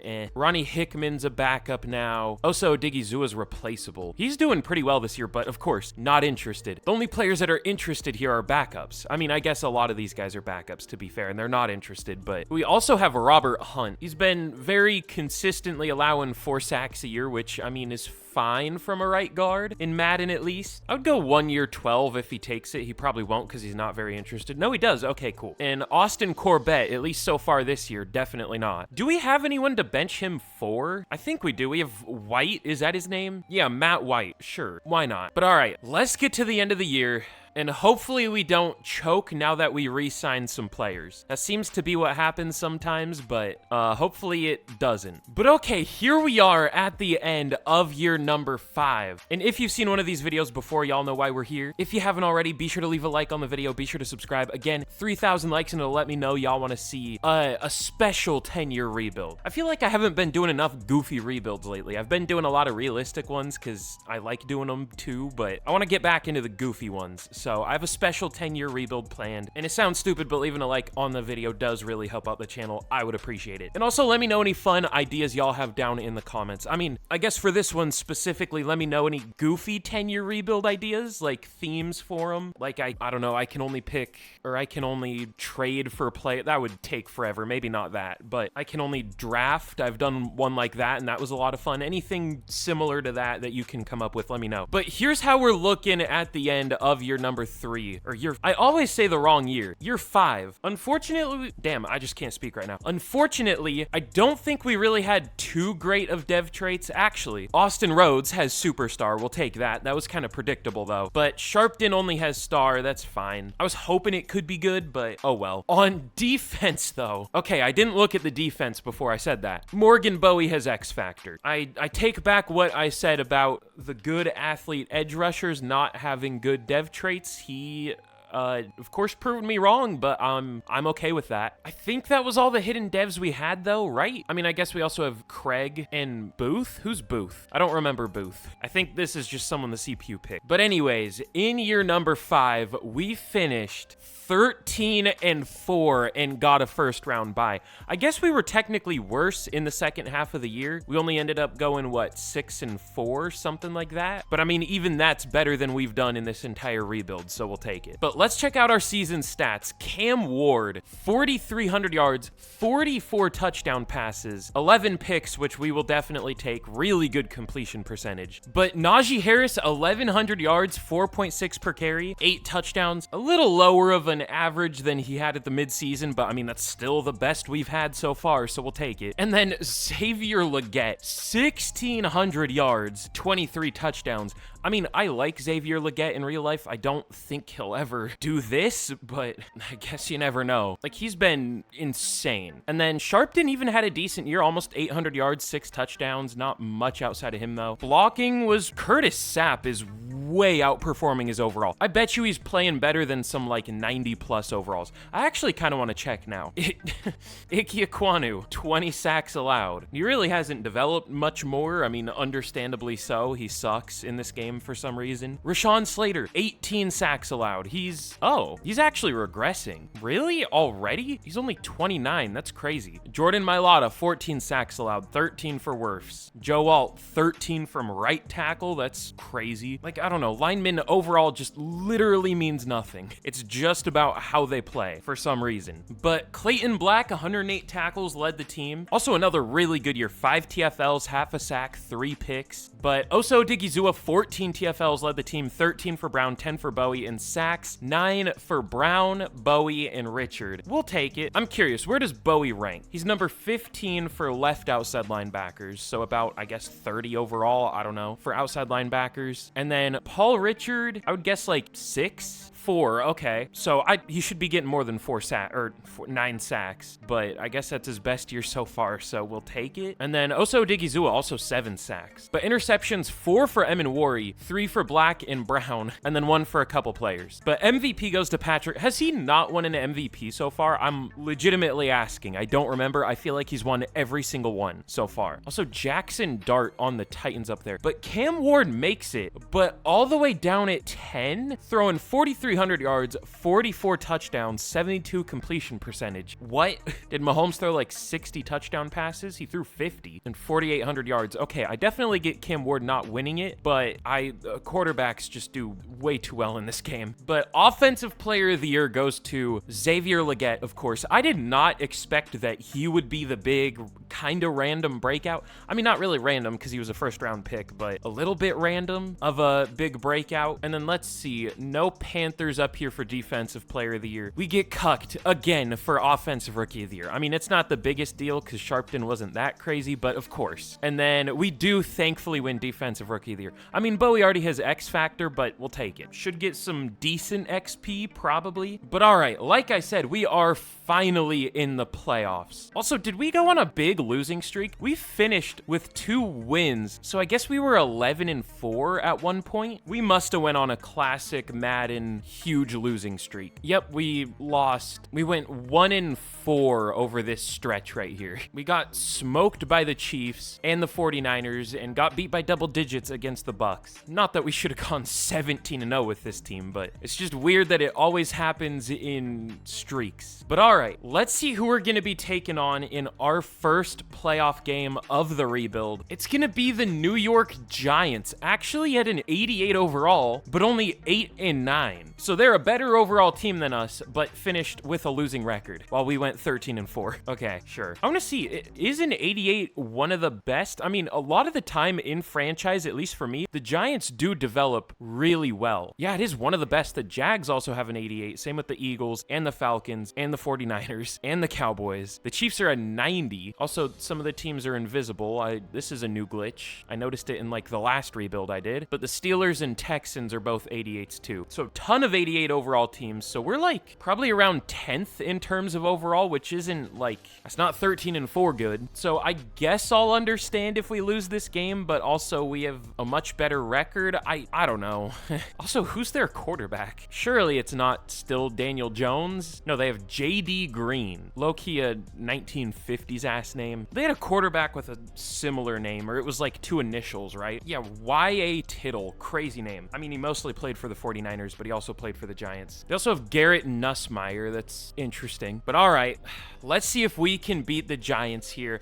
I don't even know if we deserve to win this game, but we kind of do. We kind of don't. I'm okay with whatever happens. We do win, and it was a close game at least, and a relatively low-scoring game because we both had good defenses. That might be the most realistic Madden simulation I've ever seen. We'll take it. But now we're going to be taking on a team we should definitely beat. The Chicago Bears are in the conference championship as only an 85 overall team. That's like one of the worst. I think the lowest is like an 85 or 83, but 85 is down there. But all right, can we move on to a Super Bowl in the first year that we make the playoffs? That would be insane. I mean, again, we deserve to win this game, so we're probably gonna lose. Is an 85 overall team gonna be in the Super Bowl? No. We do win 30-24. We will take it. And it looks like we're gonna be taking on the Kansas City Chiefs. We're gonna get smoked. They're a 90 overall to our 88, so it's fair if we lose, I guess. We're gonna have a Patrick Mahomes versus Cam Ward Super Bowl. Ooh, and Cam Ward did finally get Superstar Dev. We'll take it. I don't really know what he got it for, but we'll take it. I mean, he got it because he did super well, but it doesn't, like, specify. Let me see. Did we get any others, actually? Probably. None on offense. But Emin Wari went up to X Factor, so that's cool. Also, Bowie really didn't get much XP for Defensive Rookie of the Year, did he? He got 6,000. We'll take it. But all right, we have a Super Bowl press conference here. Robert Hunt, why is he the big question? Oh yeah, this is the +1 pass blocking for one player. What an important scenario that is. But all right, let's jump in and we'll watch this game simulate. Again, we can't be too upset if we lose because they're a better team. Also, this is random, but I like the solid bar graphic where it says Panthers and then Chiefs. I don't know. I like the shape of that. It looks kind of cool. Tickles my brain a little bit, but let's see if we can win our first Super Bowl of the rebuild. Let's jump to the end of the game and we will see what happens. We do score first, making it 3, now 10-0. The Chiefs do score back, but we're still up by 3. We need to score again, though, to feel comfortable. They take the lead 14-10. We drive and we don't score, it looks like. They're now up 17-10. We were in the red zone, but we didn't score, it looked like. But we do tie it. They take the lead back, but we take the lead in the final seconds, and we win the Super Bowl 24-20. I, again, don't know that we deserve this, but I mean, I guess we kind of do. We're one of the best teams. We take down the big bad Kansas City Chiefs as the Carolina Panthers and win a Super Bowl in year 5. We'll take it. But now we're getting right back to work because I want to see how many Super Bowls we can win with this team. We'll obviously pick up the 5th year for Paul Richard, even though he hasn't been great. He was good this year. But Derek Brown, even though we just won the Super Bowl, isn't interested. Like, that's stupid, honestly. Coming off a Super Bowl win, that should give a big boost in interest. He does resign, though. Okay, we'll take it. I didn't even see how much money it was. I'm not really worried about the money. We still haven't really spent much of it. But Oso Digizua, he was actually pretty good. Should we bring him back? We'll see. Again, he isn't interested. I don't want to overpay where we don't have to. And then everyone else, I think we're good. Austin Corbett wasn't great. I didn't notice how White did at center, which I guess is a good thing when you're a lineman. I mean, that's the whole thing. You know they're good when you don't really notice them. Okay, maybe he wasn't that great, though. He allowed 5 sacks and 500 snaps at center. I guess almost 600, but I mean, he technically did better than Corbett. So we might look for another center this year. We'll see. That would give us something to do in the offseason. Not that there's nothing to do to this team, but it is a little hard to find upgrades at this point. But all right, let's get into free agency once again. And our goal is obviously trying to go back-to-back here. Can't wait to go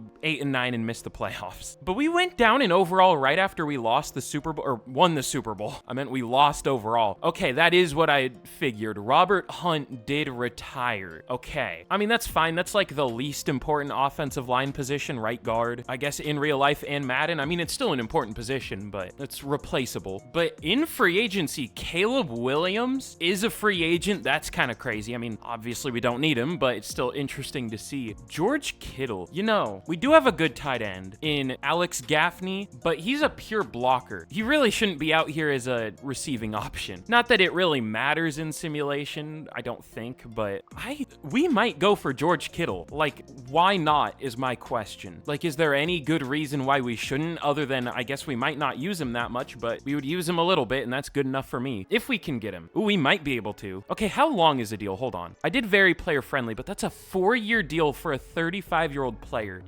I mean, he'll probably just retire before he becomes too bad of an overall, honestly, because he's still a 91 at 35 years old, which is kind of crazy. See, like, how did Rashawn Slater regress to an 83 at only 29 years old, but George Kittle's still a 91 at 35 years old? I'm still trying to figure out, like, regression sliders and what the most realistic option is. But let's see, who else do we want to go for? Mason Graham. How does he do, I wonder? Pretty good. It doesn't look like he played much for the Giants. Interesting. At least this last year. I'm thinking about it. Jordan James. Okay, maybe not great, but maybe not great. Josh Connerly. Looks like he's been been getting better. He was kind of ass a few years ago, but he was good his first year and good this last year. I don't know. I want to spend big this year to try to go back to back. You know what? We will go for Mason Graham. Why not? I don't know if we'll get him, but we might as well try. He'll probably go to the Falcons because they're a division rival and this game hates me. But man, there's still not a good receiver. I don't know why. There legitimately hasn't been one this entire time other than Christian Kirk at the very beginning, and that's it. You know what? Let's go for Josh Connerly. Why not? I might try him at guard. It would make more sense to put Pooney at guard, right? But I don't know. He did super well at tackle, so why move him? But these three players, George Kittle, Mason Graham, and Josh Connerly,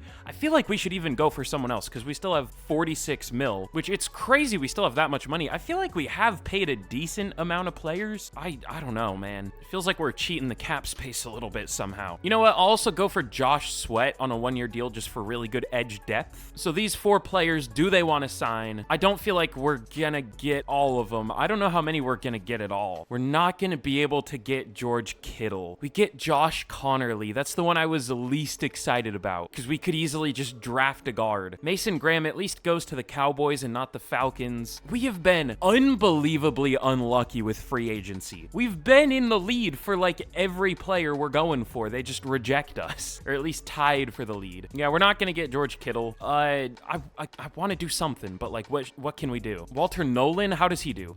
Pretty good, sure, I guess. Not interested, but whatever. So, all right, Walter Nolan and Josh Sweat, please. Okay, good.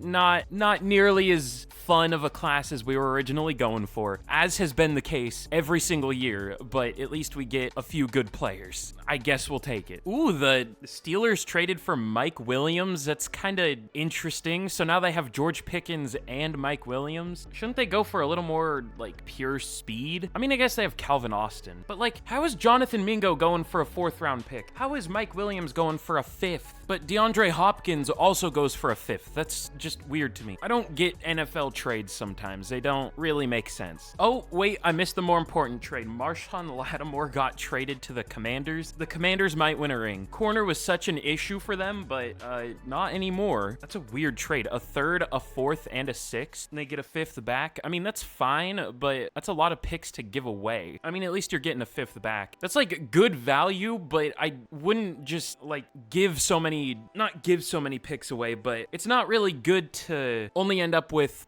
5 picks to spend in a draft or something like that. I mean, they'll probably have more than that, but still. I don't know what I'm talking about, though. That's a really good trade for the Commanders. Also, the Saints might end up with the number 1 pick now and not the Panthers. But all right, in the draft, of course, we pick at 32. Oh, God. Okay, there are 2 top 5 talents we have scouted. I don't really know why Werner got focus scouted. I must add corner is like some region. Where are they from? Georgia, Auburn. So I guess we had Southeast for our corner position. But Lamar Werner is a top 5 talent at corner. And then I focus scouted running backs this year. And Drew Atkins, spelled with a J. Isn't that how you spell like Drew? Yeah, Drew Holiday. That's an interesting name. I definitely want Drew Adkins, but I don't think we can really trade up that far. I don't think we should. Where's he projected to go? 14. I mean, we really don't need a lot. We don't even really need a running back for this year. We just need a future option at running back. Let me see. If he's still available by like 12, I'll take him. Oh, there goes Werner. Oh, wait, does the draft clock actually pause now? Oh, it does. It probably has for a while. I just out of habit pause it now, even though I already have the draft clock off in settings. Curtis Allen. Wait, oh, that says right end of the Patriots. I thought it said running back. The Lions don't take him. Do the Commanders need a running back? Let me check that. They kind of do. Okay, I think we'll trade up here. It's gonna be expensive, probably more expensive than it's worth. But I mean, I want a top 5 talent. I don't know if we can. That would be a lot to give up from 32 to 12. Let me see. Okay, they go with Thomas Wade, a corner. I don't know. That would be so much to give up. The Rams don't really need a running back at all. The Saints don't. They have Jonathan Brooks. That's interesting, so maybe they do. I'm really trying to strategize this. I just am worried he's gonna get picked somewhere he doesn't really need to go, or to a team that doesn't really need him. Probably the Raiders right here. I mean, they have old running backs, but he's still still available. Would 17 be more possible? All right, this is a lot to give up, but we're gonna give a 2 and a 3, and we're gonna get back a 4 to move up. Imagine he already got picked and I just didn't notice. That wouldn't shock me. I feel like I've done that before. I definitely have. But Drew Adkins, honestly, on paper, doesn't look that insane. Just really the thing that carries him is elite speed, which his speed isn't that elite, at least his 40 time. I mean, it was the best in the class, but a 4.4, I mean, that's good for a running back, but not elite. But we'll take him. Ranked number 3, got him at 17, hidden dev. We might even start him this year, because Najee Harris did regress, and he might start to play worse as soon as this year. But let's see, what else do we want to do? We could even trade both of our 4th round picks for like a 3rd or something. I don't know. I don't even know what else I want to do, honestly. We might just take whoever falls to us. Ooh, Derek Franklin looks pretty good, though. Well, D player, I don't know. We'll just see who's left. Probably no one, but I don't really feel like trading up, honestly. Yeah, not really anyone good left. I might just see how the CPU does, honestly. Maybe it wasn't a good, like, future strategy to trade basically our entire draft for a running back, but whatever. We basically did what the Saints did for Ricky Williams, I guess. I mean, not that extreme, but still a lot to give up. All right, I don't want to pick anyone. I don't see anyone good. Actually, Leon Hayward looks okay. Never mind, he's kind of slow. Whatever, I don't care. We'll take him. He's not that good. All right, I'm done. But okay, I mean, honestly, Drew Atkins is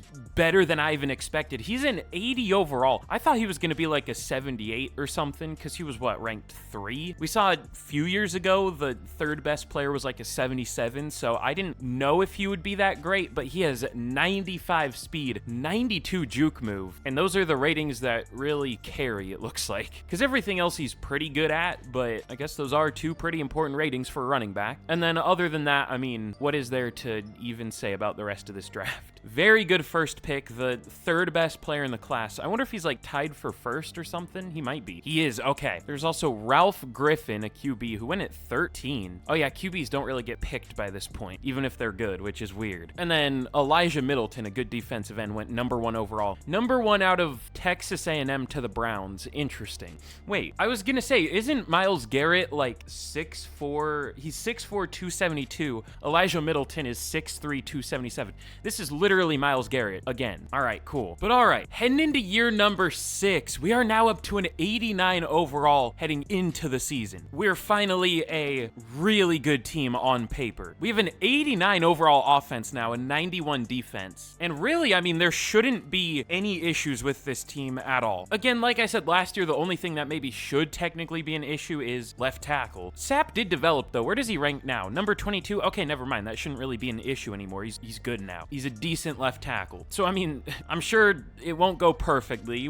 I mean, if you've played Madden franchise before, you would know that we might not even make the playoffs this year, but we should be one of the best teams again. And let me see, I gotta check again. Where do we rank for overall? Is every team gonna show up this time? Yes, surprisingly. The Chiefs are a 90 heading into the season, of course, but it looks like other than them, we are the 2nd highest overall team. So hey, it's us and the Chiefs, pretty much. We beat them last year. I mean, it's possible that we have a Super Bowl rematch from last year. We probably won't, but it's possible. Oh yeah, also, we're gonna do something interesting that's maybe risky, could kind of hinder us this year, but I want to start Drew Adkins. I want to get him developing. You know, if we want to play it short term for this year, we probably should start Najee Harris, but I mean, we could even be a better team next year if we develop Adkins this year and make him actually start to play well next year, because I don't think our contracts are gonna catch up to us this year. I mean, they could, but I don't know. They might actually. I wish it would tell you your projected cap space for next year. I'm surprised it doesn't. I don't know, whatever. I'm sure there's some way to check it, but all right, let's get to the midseason point once again, and we will see how we do in year number 6. I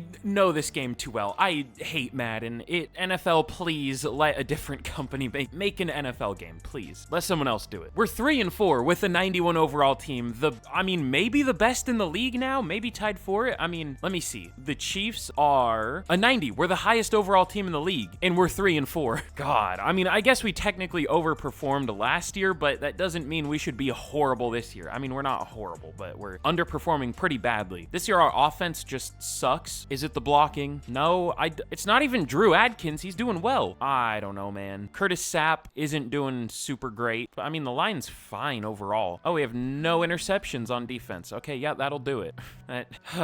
Okay. Well, let me see. I think I forgot to start. No? I like to put Leggett as the slot receiver too, just so he gets an insane amount of production. But he really hasn't been getting as much production this year as he has been. This just feels like one of those classic, you can't do well no matter what type seasons in Madden, in franchise at least. So that's tough. And we have some pretty important re-signings. Cam Ward needs a contract. I forgot we hadn't paid him yet. For some reason, I thought we did. I guess it was just the 5th year, but I mean, we'll go 6 years, 346 mil. He doesn't take it. I mean, worst case scenario, we'll just tag him. LaShawn Brown, he's been really good, I think. We'll go 7 years, 78. That's super cheap. He doesn't take it. Alex Gaffney, he's cheap. 3 years, 35. He takes it. JC Horn, I'll go 3 years, 62. He takes it. And then for now, I think that's it. Obviously, we need Cam Ward back, especially because he's the whole point of this rebuild, but I mean, we just need to do better, and I don't really know how to make this team do better. Like, what, are we gonna bench our 90 overall, 85 overall corners because they're not getting any picks for like 70 overalls? Like, we just can't really do much about the things that are underperforming. But all right,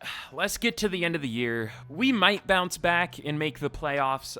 It happens, but we also might not. We'll see. Okay, again, I know this game too well. I predicted 8 and 9. I might have even said 8 and 9 or 9 and 8. I think I said just 8 and 9 though, but we finish 9 and 8 and we sneak into the wild card with the best team in the league. All right, what happened? Our offense was horrible this year. Honestly, I don't think this offensive playbook is that good. It hasn't necessarily been great this entire time. I mean, it's been fine. I might change it though. Like, that might be a little bit of an overreaction to one bad year, but like, it really hasn't been that good. It's been decent, but it should be better most of the time, especially this year. But 3,800 yards for Cam Ward, 34 touchdowns, 9 picks. Really good season from him. Drew Adkins was okay. Only 3.8 per carry. Was definitely doing better at the midseason. At least got 10 touchdowns, but like, eh. And then Xavier Leggett, his worst year in a while, but still almost 1,200 yards and 11 touchdowns. Almost 800 for Hernandez. Sharpton had 12 receiving touchdowns. That's cool. But blocking, Matt White was kind of bad again, but the rest of our line was amazing. But on defense, Clayton Black, 122 tackles, led the team again. TFL's 18 for Derek Brown, 10 for Morgan Bowie, and sacks,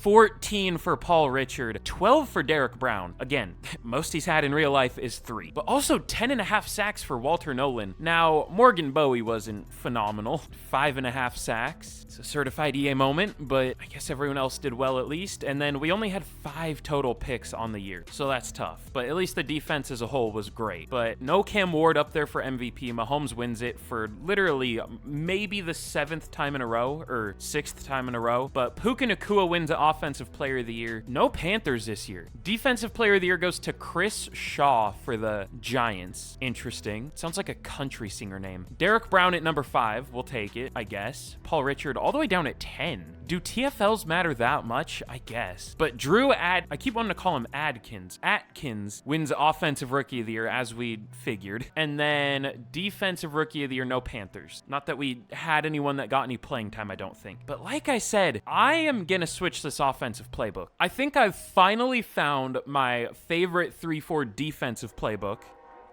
as long as I actually remember it. I like the Bills for 4-3, Raiders for 3-4, even though we only had 5 picks this year. I still don't know what my choice is for offense, though. I like the Bengals. It looks like they only put up 26 points per game here, which, I mean, is good, but the Chiefs put up 36, which is probably a record. Let me see. The Rams put up 38.8 in 1950. Oh, the Broncos put up 37.9 in 2013. Yeah, I forgot about that. I don't know if I want to go with the Chiefs playbook, though. It just feels lame. Plus, it's not as good this year, but I mean, it was here. Should we? I mean, we have a pretty good tight end, too. I still want to give the ball to Xavier Leggett, but let's try the Chiefs offense. Why not? But Atkins does have superstar dev. That's cool. I don't know if we had any other hidden devs, but at least we got one. I guess we have Bright and Escobar. Bright's up to a 73. Does he have, like, superstar or something? He does. Okay, cool. You know what? I might just make him the number 2. I mean, I probably was gonna either way, even if he only had star, but sure, why not? I don't know if that'll get him, like, any playing time, but it might. But all right. we're probably not going to win this game. We easily deserve to. We're 4 overall better than the Falcons, but we'll see. We lose. All right, what was the score? We probably got smoked for no reason. What was the score? Just doesn't want to tell me? All right, cool. It was 24-17. At least it was close, but that's stupid. But all right, let's get into year 8. Coming down to the end here. We got 1 Super Bowl win so far. We're trying to get hopefully 1 more, but we've achieved both of our goals so far. Building the highest overall team and winning a Super Bowl. So we'll see how long we can keep the highest overall team for. And like I just said, we want to win another Super Bowl, at least 1. But we had a Dolphins-Giants Super Bowl. I'm sure those teams are like 84 overalls. I mean, maybe not, but probably. The Dolphins are an 87 and the Giants are an 89. Okay, at least they're decent. I mean, the Dolphins shouldn't have been there, but I guess I get the Giants. I think they were the highest overall NFC team other than us. But for the rest of our re-signings, we still have some pretty important ones. Obviously, Cam Ward, the player of this rebuild. I mean, I'll just submit very player-friendly again. It's a lot more expensive now. That's like 70 mil a year, almost. I think that's 69. Hold on, is it? 69 and a half, the hilarious number. I mean, I don't know if he's gonna take it. He does. Okay, we don't have to tag him. But also, LaShawn Brown, I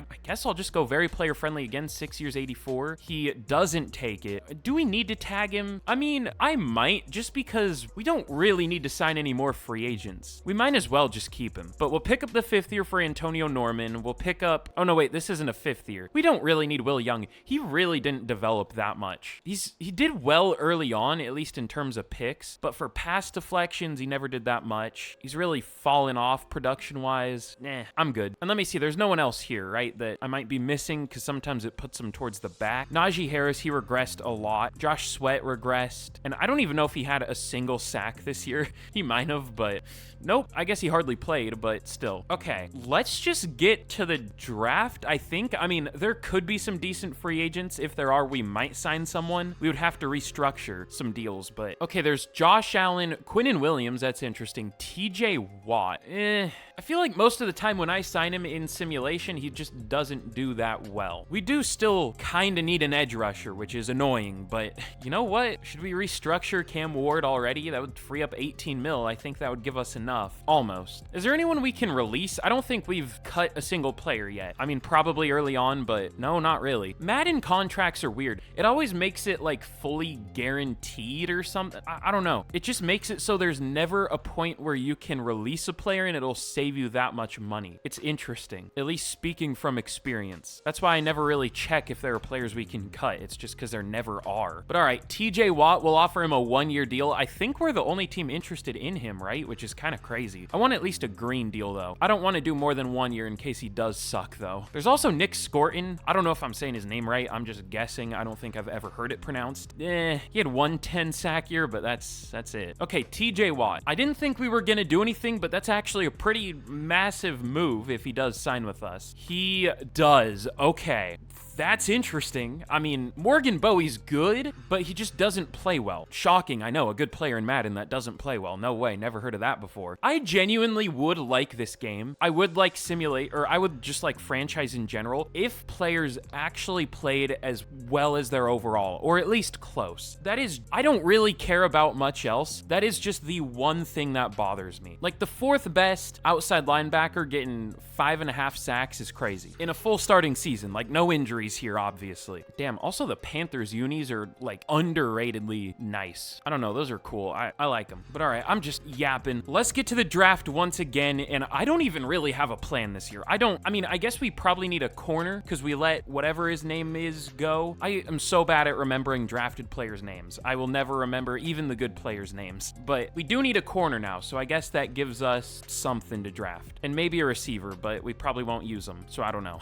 Winthrop, who is Winthrop? Oh yeah, I think that's someone I drafted last year. I don't know, who cares? But there's some pretty good defensive ends in this draft. Unfortunately, we're not going to be able to draft any of them because they're all projected to go in the top 5, but they're all top 5 talents. We pick at number 19, like one of the worst picks you could have. I mean, other than like 31, but I guess it's not, 19 isn't that bad. It just means you didn't do a whole lot in the playoffs and you don't have that good of a pick. But yeah, like I said, we're definitely going to take a corner. Unfortunately, there isn't like a crazy good one, but there are a couple really good ones. Deontay Wilbin and Danny Curtis. I think we'll go with Curtis just because he's younger. Oh, great speed and acceleration. If this dude ran a 4.42, he would have like elite speed and elite acceleration for some reason, but because he actually ran close to an elite time at his pro day, he only gets great for both. I mean, that should be great, but I don't like how the numbers work. This is the one time it makes sense, but we'll take him. Ranked number 7, got him at 19. Is he gonna have normal dev? No, he does have hidden. Okay, that was technically even a reach based on where he was projected to go. I mean, he was projected to go at like 30, but in terms of talent, this was definitely not a reach. But round 2, I mean, what else do we even need? We don't really have anyone good scouted apparently, at least that are projected to go soon. Damn, there are like only day 3 defensive ends left. That's tough. Is there like a, ooh, there is a 6-foot power rusher. These guys are so weird. Horrible block shedding, poor strength, but yet somehow good power moves and good tackle. They always show up too. I don't know why. Ooh, let me see. Is there like a 6'8 receiver while we're on the path of weird players? There's a 6'6 playmaker receiver. Okay, no 6'8 receivers this year, surprisingly. All right, I don't really know what to do here. I might just simulate this draft out again, but I should play it smart. What's a contract that's gonna be expiring next year? Let's see. Emilio Hernandez, his deal's gonna be expiring, so we could take a receiver. Curtis Sapp, but we'll probably bring him back. Matt White, Jamie Calhoun, but he's kind of a third guy anyways. He doesn't really play that much. LaShawn Brown, but we did just take a corner. Clayton Black, we would want to bring back. Same with Paul Richard. His team's gonna get expensive. I don't know how many of these guys we can bring back. So I'm thinking either receiver here or O-line. I don't know if I scouted any linemen though. Oh, whoa, okay, hold on. There might be some pretty good ones, even though we didn't scout them. Joe Hoover has all A pass block ratings. The only thing is he's like the one good pass blocker here who doesn't have A impact block. But he's also the only one that has all A pass block ratings, so it's tough. How about Dwayne Jenkins? Oop, I accidentally took him. I meant to press B. I pressed A. I mean, he's good. I don't know that he was necessarily who I was gonna take. I pressed A again for some reason. I mean, that's fine. I don't even know the last time I've accidentally picked a player. I guess it's at least a decent one, so we'll take it, but oops. I didn't even look at the other O-line positions yet. There might have been a good center. I don't know. Hopefully not. Even the right guards are crazy. We might even just take another. Dylan Galloway looks pretty good. Oh, all the other guards are still left anyways. None of them have been taken. I don't know that they necessarily look better than the guy we just took. We'll take Hoover though, because he does have all A pass block ratings. He might not be that good, but we do have 2 linemen that are up for contracts, so we'll draft 2 linemen just in case. Ranked 54, so I guess he's slightly better than the first guard we took, but they might even just be the same overall. I don't know. And then let's see, one more pick. Braylon Miller's interesting. He has B medium route, but that's literally the only thing I like about him. Maybe not. How about Rashad Bernard? That's gonna be annoying to say, but he has A to B short route, A catch in traffic. He looks like the classic Madden slot receiver. He's already 23. Is there like a younger player who looks similar? 23-year-olds are hard to develop in this game. I mean, there are a couple 22-year-olds. We'll just take him. He looks fine. Ranked 59. We're picking players in the 50s, that's for sure. I mean, that's a good pick, but I'm done picking, I think. Good draft. Maybe our worst so far, but still good, I think. Let's see how we did.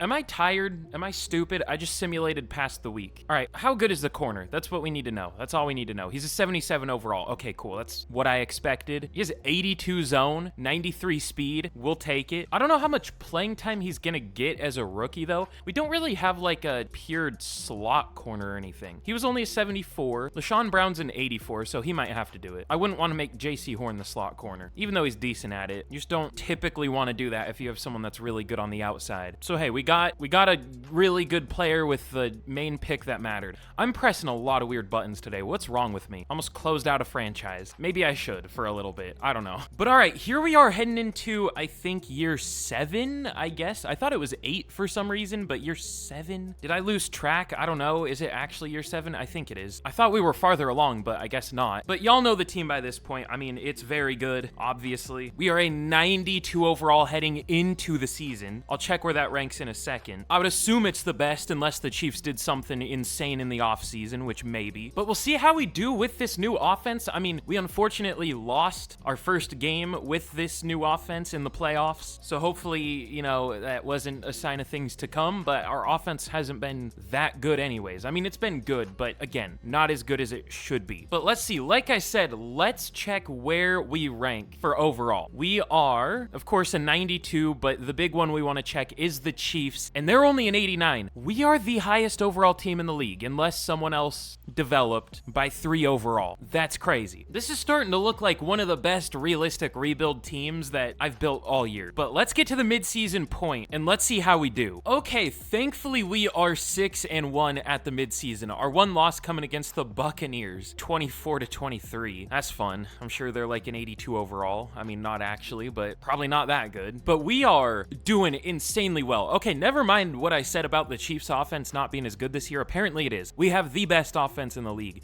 Now our defense isn't necessarily struggling, but it's definitely not doing as well as it should. So I guess it's kind of struggling, but hopefully that'll change by the end of the year. Oh God, okay. Well, this is why we had so much money a couple years ago. All of our contracts are expiring in the same year. I mean, not all of them, but some pretty important ones. Paul Richard, Clayton Black, who's been, other than Xavier Legette, probably our best player. LaShawn Brown, once again, we probably won't bring him back though. Matt White hasn't been great. Curtis Sapp I want back too. We're cooked. We are cooked. We'll just hope that money somehow frees up at the end of the year. That's really all we can do. We will see though. But all right, that's all there is for us to do here at the mid-season. We can't re-sign anyone. So let's get to the end of the year. And can we get a first round bye for the second time? We'll see. Okay, yeah, this might legitimately be one of the best teams I've ever built. We are up to a 95 overall. I think I've built 95 overall teams in franchise before, but I think I mentioned this before. I'm using lower XP sliders than I usually do. Where do we rank now? How much are we the best overall team by now? Well, we are 10 overall better than some teams. The Seahawks are an 85. We are 5 overall better than the Chiefs. They're a 90. The Bears are also an 85. We're 10 overall better than them. Yeah, we're doing pretty well. Yeah, this, like I said, this is up there. This might be the best roster I've ever built. If any team I've ever had deserved to go undefeated, this might be it. I mean, at least we got a first round bye, but I mean, who would be beating this team? Cam Ward, 4,700 yards, 49 touchdown passes, 12 picks. I mean, you would hope he would do that well surrounded by this much talent. He's currently the 11th ranked QB. I kind of think I should lower my QB XP sliders because he's a 93 overall and only ranked 11. Not that I need it to be like perfect or anything, because a 93 overall would be like probably 3rd in real life, maybe 2nd, but not even top 10 as a 93 overall is kind of crazy. But Drew Adkins, good year, 1,000 yards, 4.2 per carry. He was good, but Xavier Legette 1 yard away from 1,200 and 1 touchdown away from 20. Emilio Hernandez though, we really used the receivers. This is weird for the Chiefs playbook. Normally it's like either your wide receiver 1 or the tight end gets the most production, then another receiver gets a good amount of production, then the other gets a little less, like 700 yards, 800 yards, and then like 1,100 or something like that. This was an interesting split, but I also think we're going to be losing Emilio Hernandez, so hopefully he doesn't get superstar dev just to go to another team. But ooh, Sapp, this was kind of his first bad year. Still, he hasn't once done worse than Ike Ekwonu did, but he wasn't great. The rest of the line was, though. Austin Rhodes allowed 0 sacks. He joins the all castration team. I mean, he is the best left guard in the league, so makes sense. Rare Madden Simulation W. He has 97 impact block, 96 lead block. That's crazy. I didn't realize he was the best left guard, though. That's cool. And then Trevin Wallace actually led the team in tackles this year. Interesting. Derek Brown with 15 TFLs, 14 for TJ Watt, and 22 sacks for TJ Watt. I think if we're gonna tag anyone, it might have to be him. That's crazy. And I was just saying, he usually doesn't do well for us when we sign him. He did here. 14.5 sacks for Derek Brown, though. 13 for Paul Richard. He's become really good. Hold on. Morgan Bowie finished with 0 sacks, and he played 360 snaps, so I don't know what happened there. But interceptions, 3 for Trevin Wallace, and Danny Curtis led the team. Ooh, that's a number 2 for Defensive Rookie of the Year type year. I mean, I don't know, though. There aren't many rookies starting anymore, I don't think. But LaShawn Brown, I don't know why I'm naming these players. A few players got to pick. But finally, a different MVP than Patrick Mahomes. Lamar wins wins it. Okay, cool. Caleb Williams on the Commanders now. I think I did a Commanders rebuild with Caleb Williams at one point. Cam Ward at number 6, though. That's cool. Xavier Legette at 4 for Offensive Player of the Year. Cam Ward at 7. TJ Watt wins Defensive Player of the Year. That's huge. I mean, I don't know how important that is because he's not really going to develop anymore, but maybe it'll counteract some of the regression he gets if we can keep him. Derek Brown at 9. We do get cucked. Danny Curtis at 2 for Defensive Rookie of the Year. All right, but let's see who we're going to be taking on in the playoffs. I want to start speeding this up so I can actually get this out because I want to have this out in like 3 hours and I still have like 3 more years left. But we are going to be facing the 9-8 Tampa Bay Buccaneers at an 87 overall in the divisional. We are 8 overall better than them. And they're one of the teams that beat us this year. I mean, for all I know, they might have swept us. I don't know. They beat us once. We did barely beat them the second time. This could go either way. It shouldn't be able to go either way, but it could. God, why? I know what's going to happen, and I'm really not happy about it. But hey, we once again had the best defense in the league and a top 3 offense. We'll take it. Let's just see what happens. Can we move on to the conference championship, please? We do. Okay, good. The Eagles are an 86. Why are these teams in the playoffs? Overall literally means nothing. I hate it. Why? I hate to complain so much, but we are literally 9 overall better than the Eagles. This shouldn't be a competition, but it's going to be. This is legitimately like, who's the best team in the league right now? I guess probably the Chiefs. I've mentioned them like 40 times in this rebuild, but this is like the Chiefs facing the Saints, like the current Saints. I would say they're probably the worst team in the league at this point.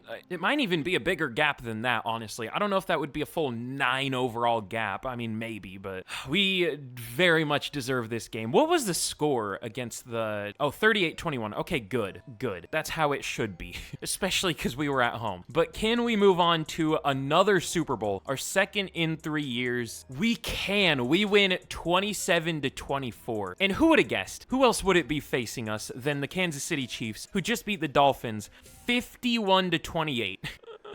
Oh no. I'm way too mad for how well this is going, but like we should be performing better than we are, even though we're doing this well. But let's see, the Chiefs still a 90 overall. They didn't develop throughout the playoffs or anything. I mean, I know sometimes it's weird when you're facing a team, it shows them as a different overall than when you're not facing them. I mentioned that a lot, but it's just weird. I don't know why it does that. I don't think we're gonna jump into this game though. I mean, we'll just see what happens. We'll just simulate it. Give me that huge +1 pass block. Oh, wait, never mind. It's a safety, of course, as soon as I say something. It's different. I don't think I've ever seen this. A whole 1 tackling, yay. But all right, let's see if we can beat the Kansas City Chiefs. They had the best offense in the league, but we had the best defense. And I mean, we had the 3rd best offense to their 25th best defense, at least for points per game. This should be a winnable game, but let's see, can we win our 2nd Super Bowl of the rebuild? It's taking forever to simulate. I don't know why. I don't know. We do win our 2nd Super Bowl. 38-27 against the Kansas City Chiefs once again. Whoa, the Giants beat the Dolphins 31-0, but almost back-to-back Super Bowl wins against the same team. Cam Ward was MVP both times. I forgot to check who was last time, but he did win both. Man, I mean, things might fall apart this year, but I mean, let's take a look at the team. Now, unfortunately, I did see that TJ Watt retired. That sucks. I should have expected that, but I just didn't for some reason. Now, the team might fall apart this offseason. So let's take a moment to appreciate the greatness that once was, that currently is, but soon won't be still around. Is that even a sentence? I don't know. You know what I'm trying to say. Yeah, this team is nuts. This is like a Pro Bowl team. Even an all-pro team, maybe, because we have like a lot of number 1s. At least I'm assuming. I actually don't know. Maybe we don't. I might just be making that up. But yeah, Nick Emenwari is the best free safety. We know we have the best left guard. This is legitimately like a Pro Bowl team. Paul Richard is the best right outside linebacker. Clayton Black is the 2nd best middle linebacker. Yeah, this is a Pro Bowl team, legitimately. But all right, unfortunately, we are going to lose a decent amount of it. Not a lot of players, but some very important pieces. Now, we still maybe can restructure some deals. Let me actually see how much we can free up. Still definitely too much to... Ooh, whoa. Restructuring Cam Ward saved 20 mil. Hold on. This might be savable. Let me see. Give me a sec. Okay, we actually freed up like 60 mil from restructuring. We went from -8 18 to now positive 40 mil in cap space. This might be mostly doable. I guess we'll pick up the 5th year for Morgan Bowie. It's really cheap. We're definitely not going to be able to bring everyone here back, obviously, but let's see. Is there anyone else important back here I don't want to miss? Not really. So maybe our most important defensive player that we have left, Paul Richard. Hopefully he takes this. 7 years, 251 mil. What? Huh? What do you mean I don't have the cap space? Okay, let me try neutral, but up it a little bit. 7 years, 242. What do you mean? We have the cap space. It literally says we do. I hate when it does this. We don't even have enough for neutral. What are you talking about? I checked every year and none of the years are negative. It didn't look like, right? No, it says every year's positive, even if we go player friendly. Or, oh, that's just the offer breakdown. That's not how much cap we would have. So maybe one of those years do go like super negative. I don't even know. We might honestly have to tag him, which honestly, that might be okay. That actually might be the move. Now, hold on. This all depends on if we can get Clayton Black back. I might overpay him just because we can. He does take it. Okay, I don't know if we needed to, but we might as well. We can't get Curtis Sapp back. That kind of sucks. We could get Matt White back, but I don't really want him. I'm probably good. He was actually good this year, though. Yeah, I guess. 2 years, 21. Okay, never mind. LaShawn Brown, 5 years, 78. Okay, cool. Let me see. Let me restructure Clayton Black. I don't really know what the point of that was because we're not going to be able to give Paul Richard a normal contract. Curtis Sapp, this is a weird deal, but 4 years, 89. Okay, I had to try it. Emilio Hernandez, we don't really need. All right, I guess we'll just re-sign Cameron Dicker just so we have a kicker, and Michael Dixon, I guess. But all right, we'll offer Paul Richard whatever this deal's gonna be. Not a great one. God, this takes forever. What do you mean we don't have the cap? It says we have the cap. Okay, he rejects it. And then we'll give him 1 year, 31. So we'll only go negative 20 in cap space. That's not as bad as I was expecting, mostly because we didn't get nearly as many players back as I was hoping, but at least we got like the two most important ones, Richard and Black. So all right, let's get to the draft. We're obviously not going to be able to do anything in free agency. And we do actually kind of have some needs now for the first time in a while. Not like desperate needs or anything, but some needs. Corner's a little desperate, but at least we still have JC Horn. But okay, in the draft, we pick at 32. The Rams have the #1 pick. I saw they traded Trey White to the Ravens. Trey White has been so ass this year. It's always kind of, you know, sad to see players' injuries or players' careers get kind of ruined by injuries. Definitely kind of feels like that kind of case. I mean, maybe he'll do well for the Ravens, though. Who knows? But at pick 32, ooh, are any of the players I focus scouted still available?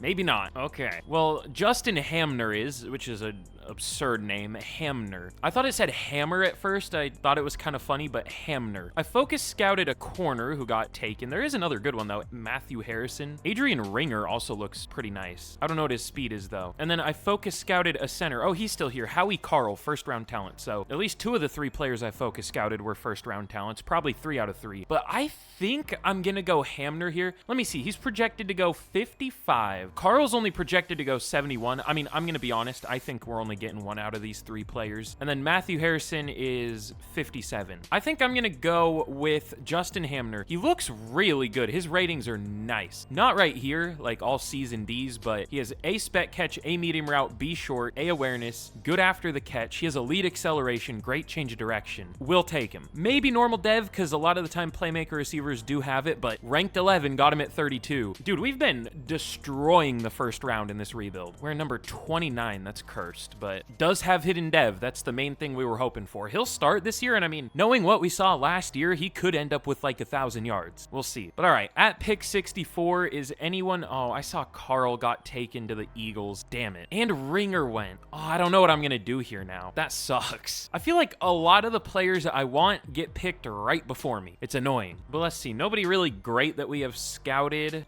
I don't know what I'm going to do now. Let's see. Kendrick Collins looks actually pretty decent, but not great. Is there a good-looking safety? Sometimes those guys slip. Not really. Dave Toon looks pretty good. What's your speed? If he's really fast, I might take him. Great speed, but only solid excel. He looks pretty good. Any good linemen left? Madison LaRubio looks pretty good. Maybe. He looks solid. It doesn't look great, though. He doesn't have any A blocking. I mean, he has A lead block and impact block, but he's a finesse blocker and only has B for both.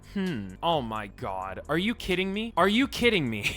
I was literally saying I thought they fixed it so I don't pause it anymore. It picked for me. I didn't even see who it picked. Oh my God. All right. Apparently it just doesn't tick anymore either, so it's even worse. It doesn't even show that it's going, but it is. At least before it would show the time ticking. This game drives me insane, even when we're doing well. Good Lord. And now the center I wanted is gone, and the guards. All right, I'm trading whoever that just picked for one of those guards. Whichever one's the best, I don't care. I'm picking the best out of that group. Because I didn't even get enough time to really look at all of them. NFL needs to drop EA, man. This game sucks ass. I'm whiny today, all right? I'm in a whiny mood. Let me complain. It picked a 68 overall running back? Nah, we ain't doing this. Nope. Who was a good guard that got picked that we were looking at? LaRubio's okay. I think I was gonna take Bryce Love. He isn't that great either, though. Honestly, none of these guys are that good. Spencer Winters. Honestly, I didn't even look at him, so I'm not gonna say it's fair that we should get him. Same with Buchanan. I was probably gonna take Love. He is older, but that's fine. Let me move him to punter so we can trade for him. This game has so many glitches, bro. I literally have draft clock turned off in the settings, and it doesn't show that it's ticking anymore, but it is. We don't have the cap space.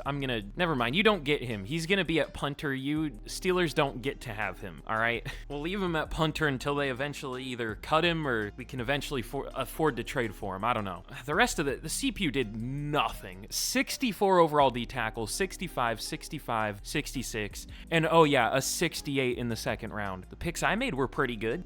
The 11th best player at 32, and Gibson was like 46 or something at 70. I don't remember what it was, or 90 something. We're getting that guard, all right, when we eventually have the cap space. But okay, despite losing a decent amount of players, we are still a 92 overall heading into the year. I don't know how, but we'll take it. We still definitely have our issues this year. Oh, apparently we didn't have enough defensive tackles on the roster, so the CPU signed Travis Jones back. I mean, welcome back, I guess. It's been a while, but I don't even think I'm gonna start him. I'll just put Bright as the starter because he has superstar, get him developing. But other than that, this team isn't too much worse. I moved our O-line around a little bit. I moved Rhodes to left tackle, and I moved Connerly over to left guard. Again, I have two guards starting at tackle and then a tackle starting at guard. I'm worried that if I do the opposite, it's gonna be worse, so I'm just gonna leave it like this until it fails. If it fails, I'll move something around, but it should be good. But I mean, this team is still ridiculous. It's still a 92 overall. It's still, I would assume, the best in the league. Again, unless the Chiefs had a crazy offseason. Nope, they're only an 89, so we're the highest overall by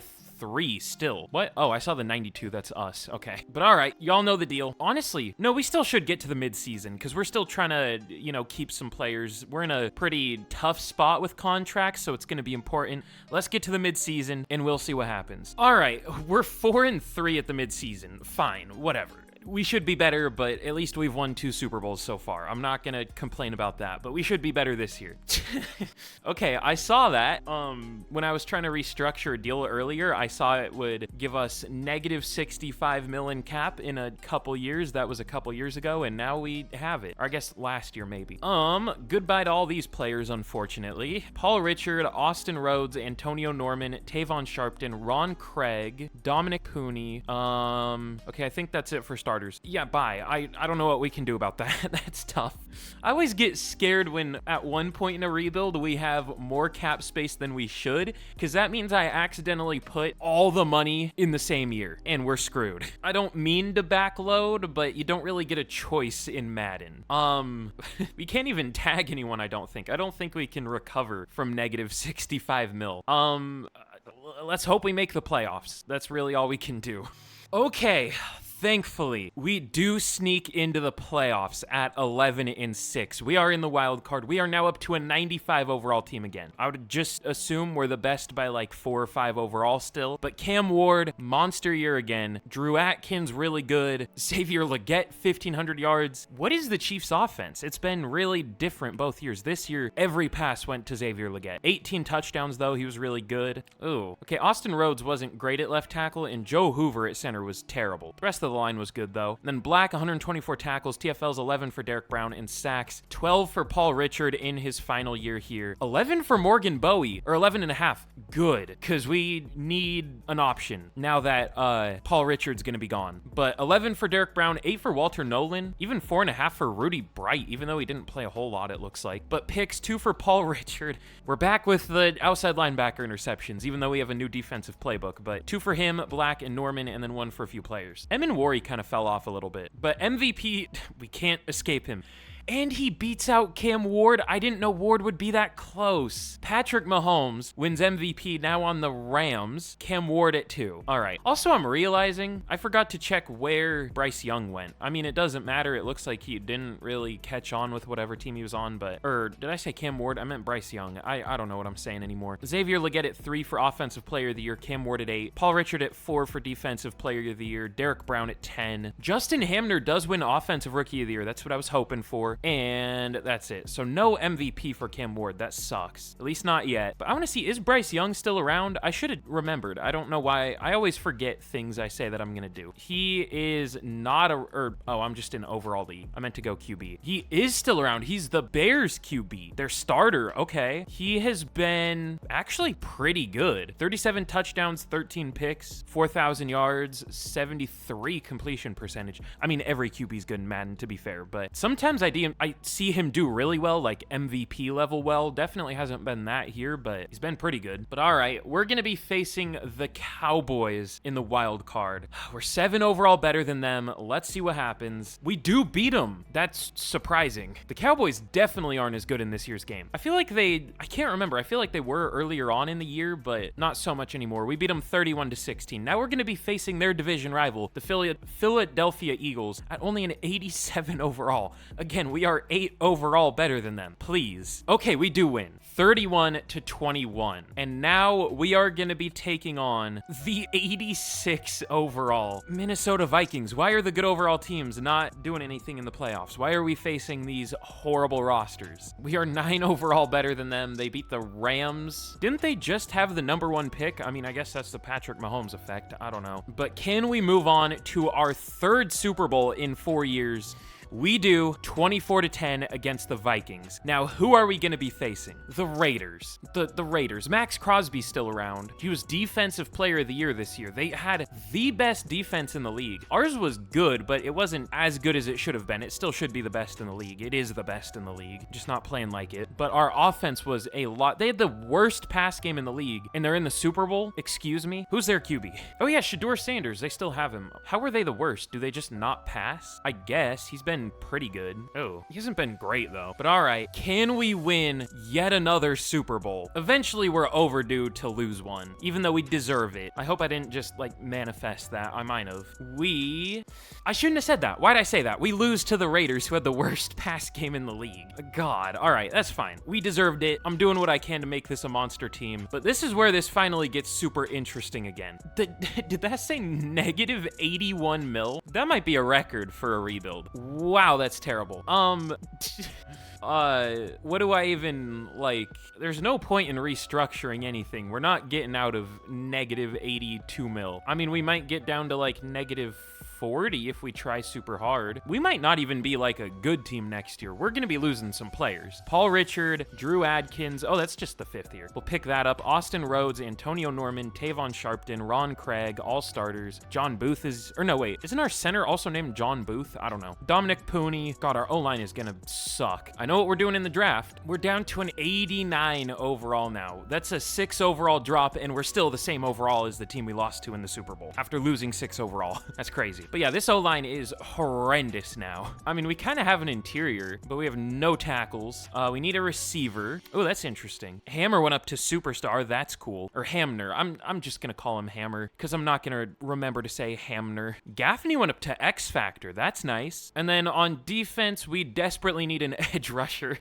and a safety. This is kind of tough. How long is it going to take us to recover from negative 80 mil? Like, are we even going to be okay next year? Maybe. maybe every deal's just hitting this year. I guess. I don't know. But in the draft, we have the worst pick. We have pick 31. The Bengals had the number 1 pick. The Texans at 2. Interesting. But let's see who's available. Y'all know I love pointing out player names in franchise, the generated player names. Cecil Bone might be one of the hardest names I've ever seen. And he's good too. First round talent. Let me see. Who else is good? I focus scouted him and a few outside linebackers. I think they both got picked though. Oh no, Nate Wiggins. There are going to be 2 of them now, but he's not good. He looked good though. He must have had a bad combine. I don't know. And then Will Thurman isn't all that good either, but he also looks pretty good. But we'll go with Cecil Bone. Ranked 15, got him at 31. Hidden dev, of course. We'll take it. I mean, he'll start for us this year. Gonna be hard to replace Paul Richard, but we will try. And then round 2, let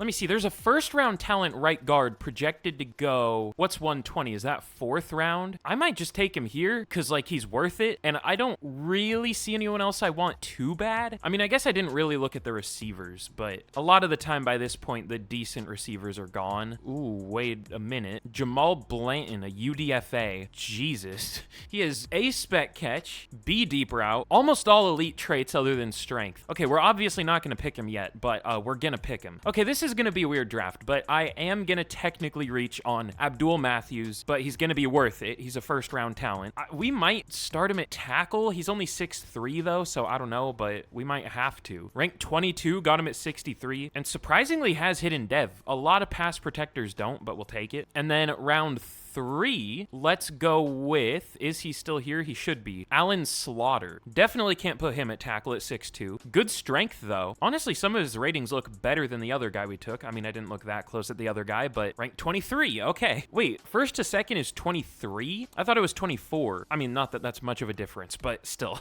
Or no, I thought 24 was the last first round talent, but I guess it's 22. So that guard we took was technically, if he was a first round talent, he was as bad as he could have been, which is fine, but still. And then last pick I'm going to take, let's go with Jamal Blanton. I have no idea if he's going to be good because he has a lot of F ratings, but he also has a few A ratings and a lot of elite traits. I have no idea how good he's going to be. Ranked 105, that's around where I expected, kinda. No dev trait though, but 99 speed, 99 excel. Pretty good player there. But okay, here's how we did in the draft. Cecil Bone is a 76. He's probably going to drop once we move him to outside linebacker, which is fine. He's still gonna start easily. Our next best is like a 68 or something. No, he doesn't go down. Okay. I do like that they seem to have changed how much like moving a player from defensive end to outside linebacker lowers their overall. Because before it would have lowered him to like a 74 in even last year's game, but thankfully he does stay a 76. And then both Matthews and Slaughter are a 75. Jamal Blanton's only a 71, and then the CPU did something. That's for sure. Better than last year at least.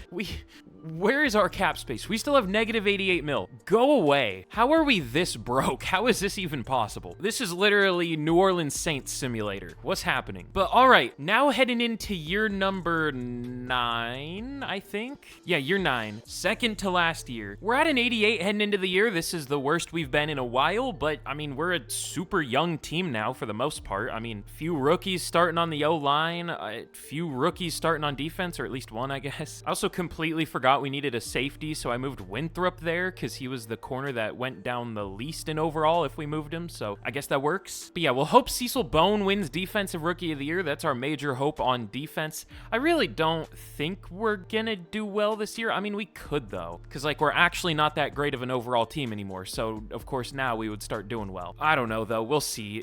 We still should be good this year. I don't even know how we're gonna do though. Like, we're just in a weird spot where we're about to be good again once we have the money. We just need the money. So let's once again get to the midseason point and we will see how this team does. This will be the last midseason we get to, so hopefully we're doing well and hopefully we have money. Okay, we are only 3-3 at the midseason. I wonder if our playbooks are that good. I'm starting to question that, because like now that we're a good team and not an amazing team, we're playing worse. I mean, we haven't at any point in this rebuild necessarily been as good as we should be based on our overall. But we do thankfully have a little bit of money now. I mean, a good amount. 87 mil, but we do have a lot of deals, so we're not going to have much in a minute. But let's see, who are the most important players here? Probably Derek Brown. He's been insane. He resigns. Alex Gaffney he might be replaceable. Morgan Bowie I want back because we don't have any edge rushers that I trust. I don't even know how much I trust him, but he doesn't re-sign yet. Rudy Bright, we'll see. Josh Connerly. How's he doing at left tackle? Not great. I might try something else there for the rest of the year. But let's see. JC Horn is 32. Trevin Wallace is going to be 30.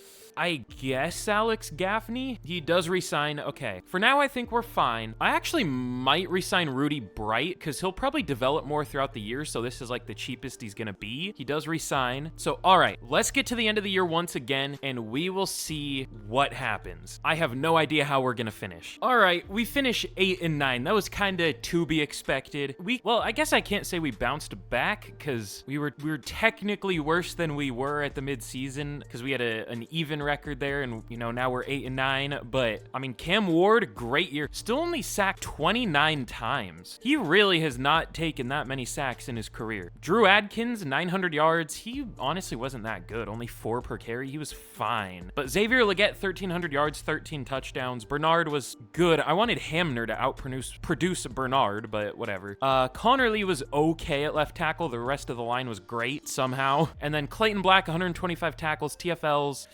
Ooh. Okay, 11 for Bone, 10 for Brown and Nolan, but sacks? 15 for Morgan Bowie. That's amazing. That's great. 11.5 for Derek Brown. That's great. 6.5 for Walter Nolan. Good. Cecil Bone got 1 sack as a full-time starter.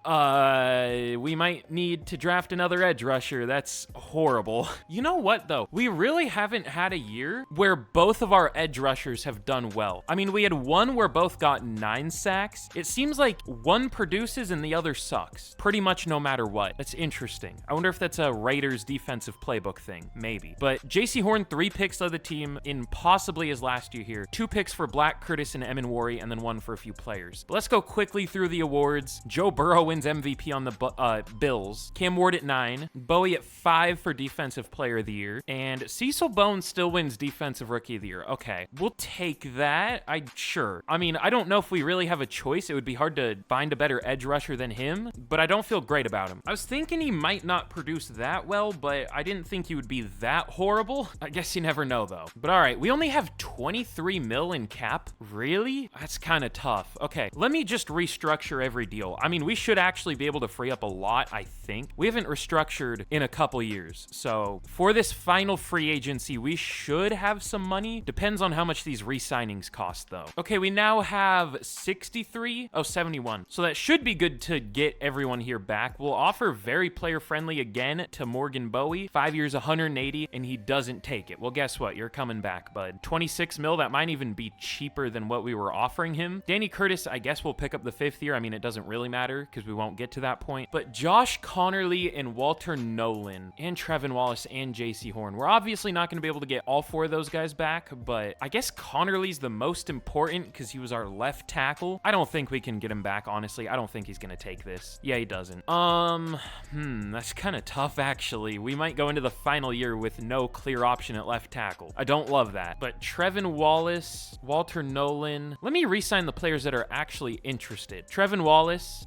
never mind. All right, cool. He rejects our neutral offer. Cool. I guess I would go player friendly for JC Horn, 2 years, 20. He takes it. Hold on. I want to check one thing. Walter Nolan, we might need him depending on if Derek Brown retired. Did he retire? No, he's still here. So I don't think we really need Walter Nolan. So, all right, I think we're good to get into free agency. There's not anyone I'm forgetting here, right? No, not really. So let me restructure those deals too. Actually, wait, I guess the one deal that we can restructure, JC Horn, a whole 1 mil, yay. That's huge. But are there any good free agents this year? I don't even know what we would look for. Maybe a safety, maybe a left tackle. I don't know. Maybe Connerly would want to come back. I don't know. Kenneth Grant's here. That's interesting. Patrick Mahomes again. You know what? We can afford Josh Connerly. Not that that's a surprise because we knew how much he was going to ask, but sure. And then I think that's really all we can do. Is there like a decent safety here that we can sign just so we don't have to draft one? I guess we'll just bring Winthrop back. So, all right, 2 re-signings in free agency, Connerly and Winthrop. Neither of them sign. We still have the lead for both. We get Connerly and Winthrop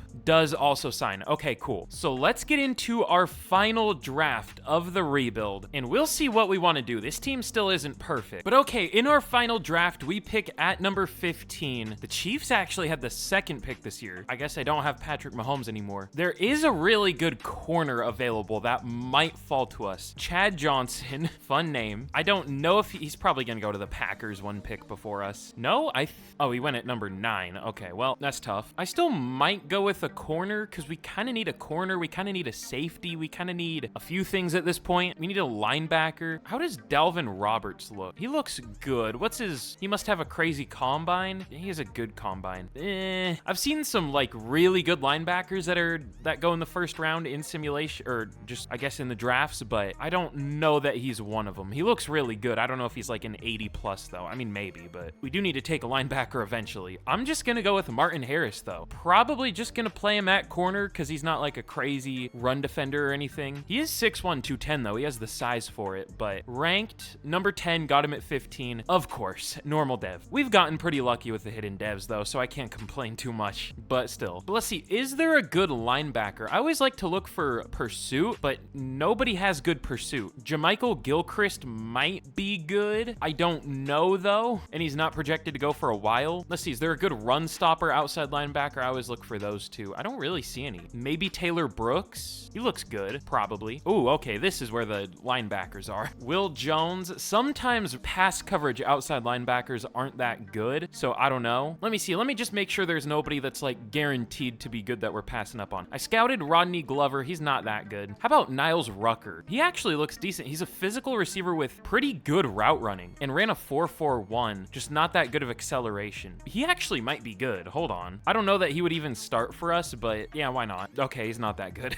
Well, that's why you don't take physical receivers most of the time. They're deceiving. All right, and let's take a outside linebacker. Let's start with Will Jones. He looks good. Again, though, a lot of pass coverage outside linebackers, like physical receivers, they look good, but they're not actually that good. He also isn't that good. See what I'm saying? He had like almost all A ratings. That's tough. I should have listened to my own rule. How are we feeling about trading for a player? Because we still have some picks. A 4th, that should be enough to get a decent player. We'll trade a 4th, a 7th, and John Collins, I guess. He is star dev, but that was just for cap space reasons. For Will Wheeler from the Rams. And Will Wheeler has superstar dev, so that's a pretty good pickup. I mean, it's a fairly realistic trade, I think. Because, I mean, a 78 here is maybe like a 68 in real life. I don't know. Or like a 70. So maybe that was too much, but he does have superstar dev, and he'll start. So we'll take it. But all right, in our final draft, Martin Harris, good player. Niles Rucker isn't bad. He's solid, 74. I mean, he wasn't a great pick, but he's a good 4th option. We could even start him. I mean, he has hidden dev. And then Will Jones isn't that bad.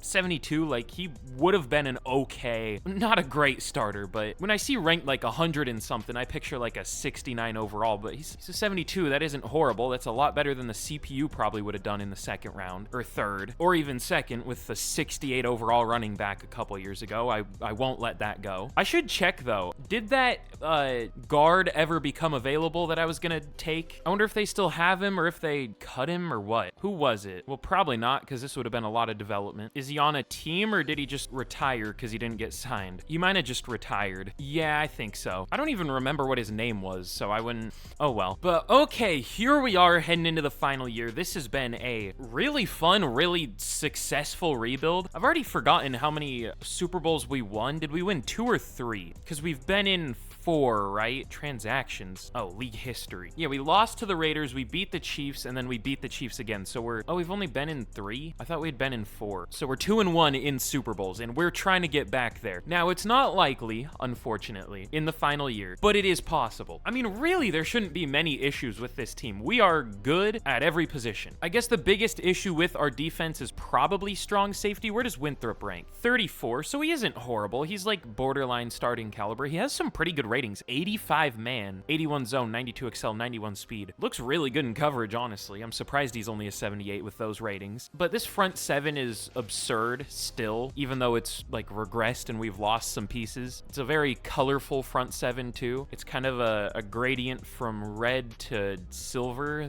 Why do I notice things like this? I don't know. It goes red, red, gold, silver, red, gold, silver. I don't know. Classic Brandon the Sim yapping about stupid shit. Oh yeah, and I don't know if I mentioned it, but I want to check career totals at the end of this. So we'll see how Xavier Legette's done. He's been amazing though. Same with Cam Ward. We'll check how he's done. Unfortunately, we don't have too many older players, but I mean, we kind of do. We kind of have everyone that has been super important, except a few, but not many. So we'll check some career totals at the very end of this, but let's get straight to the end of year 10, and we will see how we do in the final year. Okay, in the final year, we finish 12-5. This has been a very successful rebuild. Even if we don't win a Super Bowl this year, I mean, we made the playoffs again as the Carolina Panthers. I would say that's pretty successful. Took us a while to build a good team, but once we got it to be good, this legitimately is a contender for maybe the best team I've ever built. Cam Ward, if he doesn't win MVP off of this, he had 120 passer rating. Say what you will about passer rating,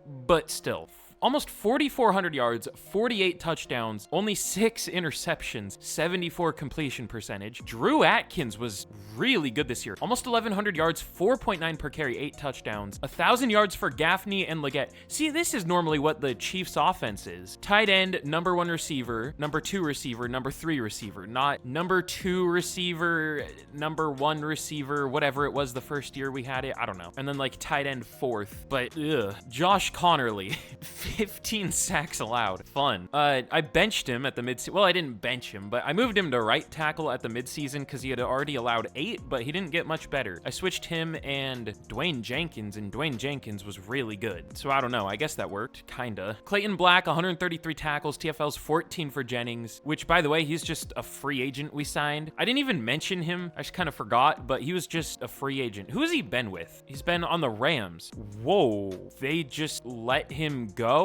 He's had like 40 sacks over the last 4 years. Okay, sure, whatever. But Morgan Bowie, thank the Lord for Morgan Bowie, because he was the only one who did anything in terms of sacks on this team. 15 for him. He was kind of horrible to begin this rebuild, but again, what I was saying, one edge rusher gets a lot of sacks, the other does nothing. It's interesting, because at this time, we still had Richard, so Bowie was the 2, and he didn't really do much, and then he got his chance, and he started doing super well. Oh yeah, I guess we did have the year where TJ Watt was really good, and Richard was good, but still, whatever. That might have been before we switched defensive playbooks. I don't know. No, that was after, I think. I always lose track of what happens in these rebuilds the longer we go. To break the 4th wall, this has taken me like 3 days. Normally, these don't take me this long, but Clayton Black, Danny Curtis, JC Horn, and Nick Emenwari, again, I hope I'm saying that right, all had 2 picks. It's been a while since we have seen Emenwari do a lot. Well, I guess not really. He had 2 picks last year, but early on, he had 4 picks, 4 picks again. But Martin Harris also got 1 pick as a rookie. But for the final time, yearly awards, are you kidding me? We get cucked for MVP again, back-to-back years, I think. Actually, maybe not. I don't think so. But Cam Ward at 2 for MVP. That was a couple years ago. He was 2, I think. I don't know. Again, I lose track of what's happening. But Cam Ward at 4 for Offensive Player of the Year. Legette at 7. Bowie at 6 for Defensive Player of the Year. Niles Rucker does win Offensive Rookie of the Year. Probably just normal dev, or probably just star dev, but sometimes there are physical receivers that have good dev traits, speaking from experience. But Martin Harris at 3 for Defensive Rookie of the Year. Cam Ward wins Best QB, though? Okay. I mean, we'll take that, but MVP would have been more fun. Did we win any other positional awards? Bowie won Best Linebacker. That's cool. How do you not win MVP throwing 48 touchdown passes? That's crazy. But all right, like I said, let's check out career totals. So Cam Ward so far in his career, through his first 9 years, I guess, 38,000 yards, 358 touchdown passes, 102 picks, 71 completion percentage, and a 110 passer rating. That's insane. Drew Atkins has been good, 5,000 yards. Xavier Legette, 12,000 receiving yards so far. Almost 1,000 receptions. He's getting there. 154 touchdowns. Gaffney, 6,000 yards through 8 years. 69 sacks allowed for Josh Connerly through 9 years. That's really good for a Madden tackle, actually. I guess we had him at guard for a while, though, so that isn't that impressive. But Derek Brown has 817 tackles as a defensive lineman. That's crazy. 155 TFLs and 123.5 sacks. Clayton Black, 800 tackles, and then sacks, Morgan Bowie, 54 or 56 so far. Interceptions, 23 for JC Horn, 16 for Emin Wari, 13 for Black. Definitely some good numbers. I think the best is either Cam Ward or Xavier Legette. Or Derek Brown. Derek Brown's a monster. But all right, in possibly our final game of this rebuild, we're gonna be facing the Seattle Seahawks. They're 10-7. They're an 86 overall, which, you know, probably isn't great at this point, but we're not that much. I mean, we're 4 overall better, but I doubt we're the highest overall team in the league anymore, is what I'm trying to say. The Cowboys are a 91. There are quite a few 90 overall teams now, too. The Vikings are a 91, so we unfortunately did get passed up. That's usually how it goes. I kind of go too crazy with building the team up for a few years and screw ourselves in the future, but I mean, it worked. We got 2 Super Bowl wins, so can't really say that was a mistake to go super aggressive, but we are suffering from it right now. I mean, I say suffering. We're basically still the best team in the league, 1 overall behind the best. And I do want to check dev traits. Anything fun, just out of curiosity? Rucker does have superstar. I figured, okay, that's actually the positive. I've taken a good amount of physical receivers that aren't great, but have superstar dev. Also, I'm changing his number. But yeah, I mean, maybe physical receivers are good for the dev trait. I don't know. I almost feel like they should be the opposite, because a lot of the time they don't have the best upside because they're not like that athletic usually. I feel like they should be pretty decent overall players with like lower dev traits, not the other way around. I don't know. But on defense, I don't even remember who we drafted, honestly. Did we even draft? We drafted Harris, who had normal dev. So, I mean, that was a good draft. We still managed to get 2 starters, and I guess Rucker ended up being the better of the 2, surprisingly. But all right, we are going to be taking on, once again, the Seahawks in the wild card. Can we win another playoff game? We deserve it. We're at home, better record, better overall by a decent bit. Let's see what happens. Okay, we do win. I fully expected to lose that game, I'm not gonna lie. What was the score? 34-16. I don't know if we should have beat them that bad. We were better, but like, we've had games that we were like 10 overall better than the other team. But hey, we'll take it. But we're gonna be facing the Giants, which this is a losable game. Our defense really fell off. It was just mid. It was mid this year. We had a better offense, but they had a better defense. Not by a whole lot either way. Our offense was better than their offense by more than their defense was better than our defense. Do you know what I'm trying to say? Like, I feel like we win that battle, at least in terms of points per game. But hey, we'll see what happens. Stats are just stats. We'll see if we can beat them here. We do win, and we are in yet another conference championship against the Dallas Cowboys, which this is what I was saying. They were one of the 91 overall teams, but when we're facing them, we're better. We're a 90 to their 89. So maybe that makes me think, like, whenever I check team overalls, do I have to just picture them lower than they actually are? Like, are we actually the highest overall team in the league? Because apparently they're only an 89. So does that mean the Vikings are only an 89-ish? I don't know. So maybe we are still the best team in the league. But they had the best offense in the league in terms of production and the 6th best defense. Okay, this is going to be a tough game. Can we move on to yet another Super Bowl with the Panthers? We do. We win 27-24 against the Cowboys. And we're going to be facing the Browns in our final game of this rebuild. All right, we're going to jump into this and watch it simulate. Why not? We haven't since the first one. We have another +1 pass blocking scenario. Huge. But all right, I mean, this isn't the real life Browns. This is the 90 overall Browns in the Super Bowl Browns. So let's see what happens here. No matter what, we've already won a couple rings, but it would be nice to win a 3rd. Let's simulate this game out, and can we beat the Cleveland Browns? We go up immediately 7-0, but they tie it. They're driving again, and we don't stop them. They're up 14-7. We kick a field goal. I fear that's not gonna be good. I wish we got a touchdown there. They're up 17-10. Our offense is doing nothing. As I say that, we do score and kick a field goal, but they're now up 24-13, and unfortunately, we lose 24-19. Fair enough. But either way, this was a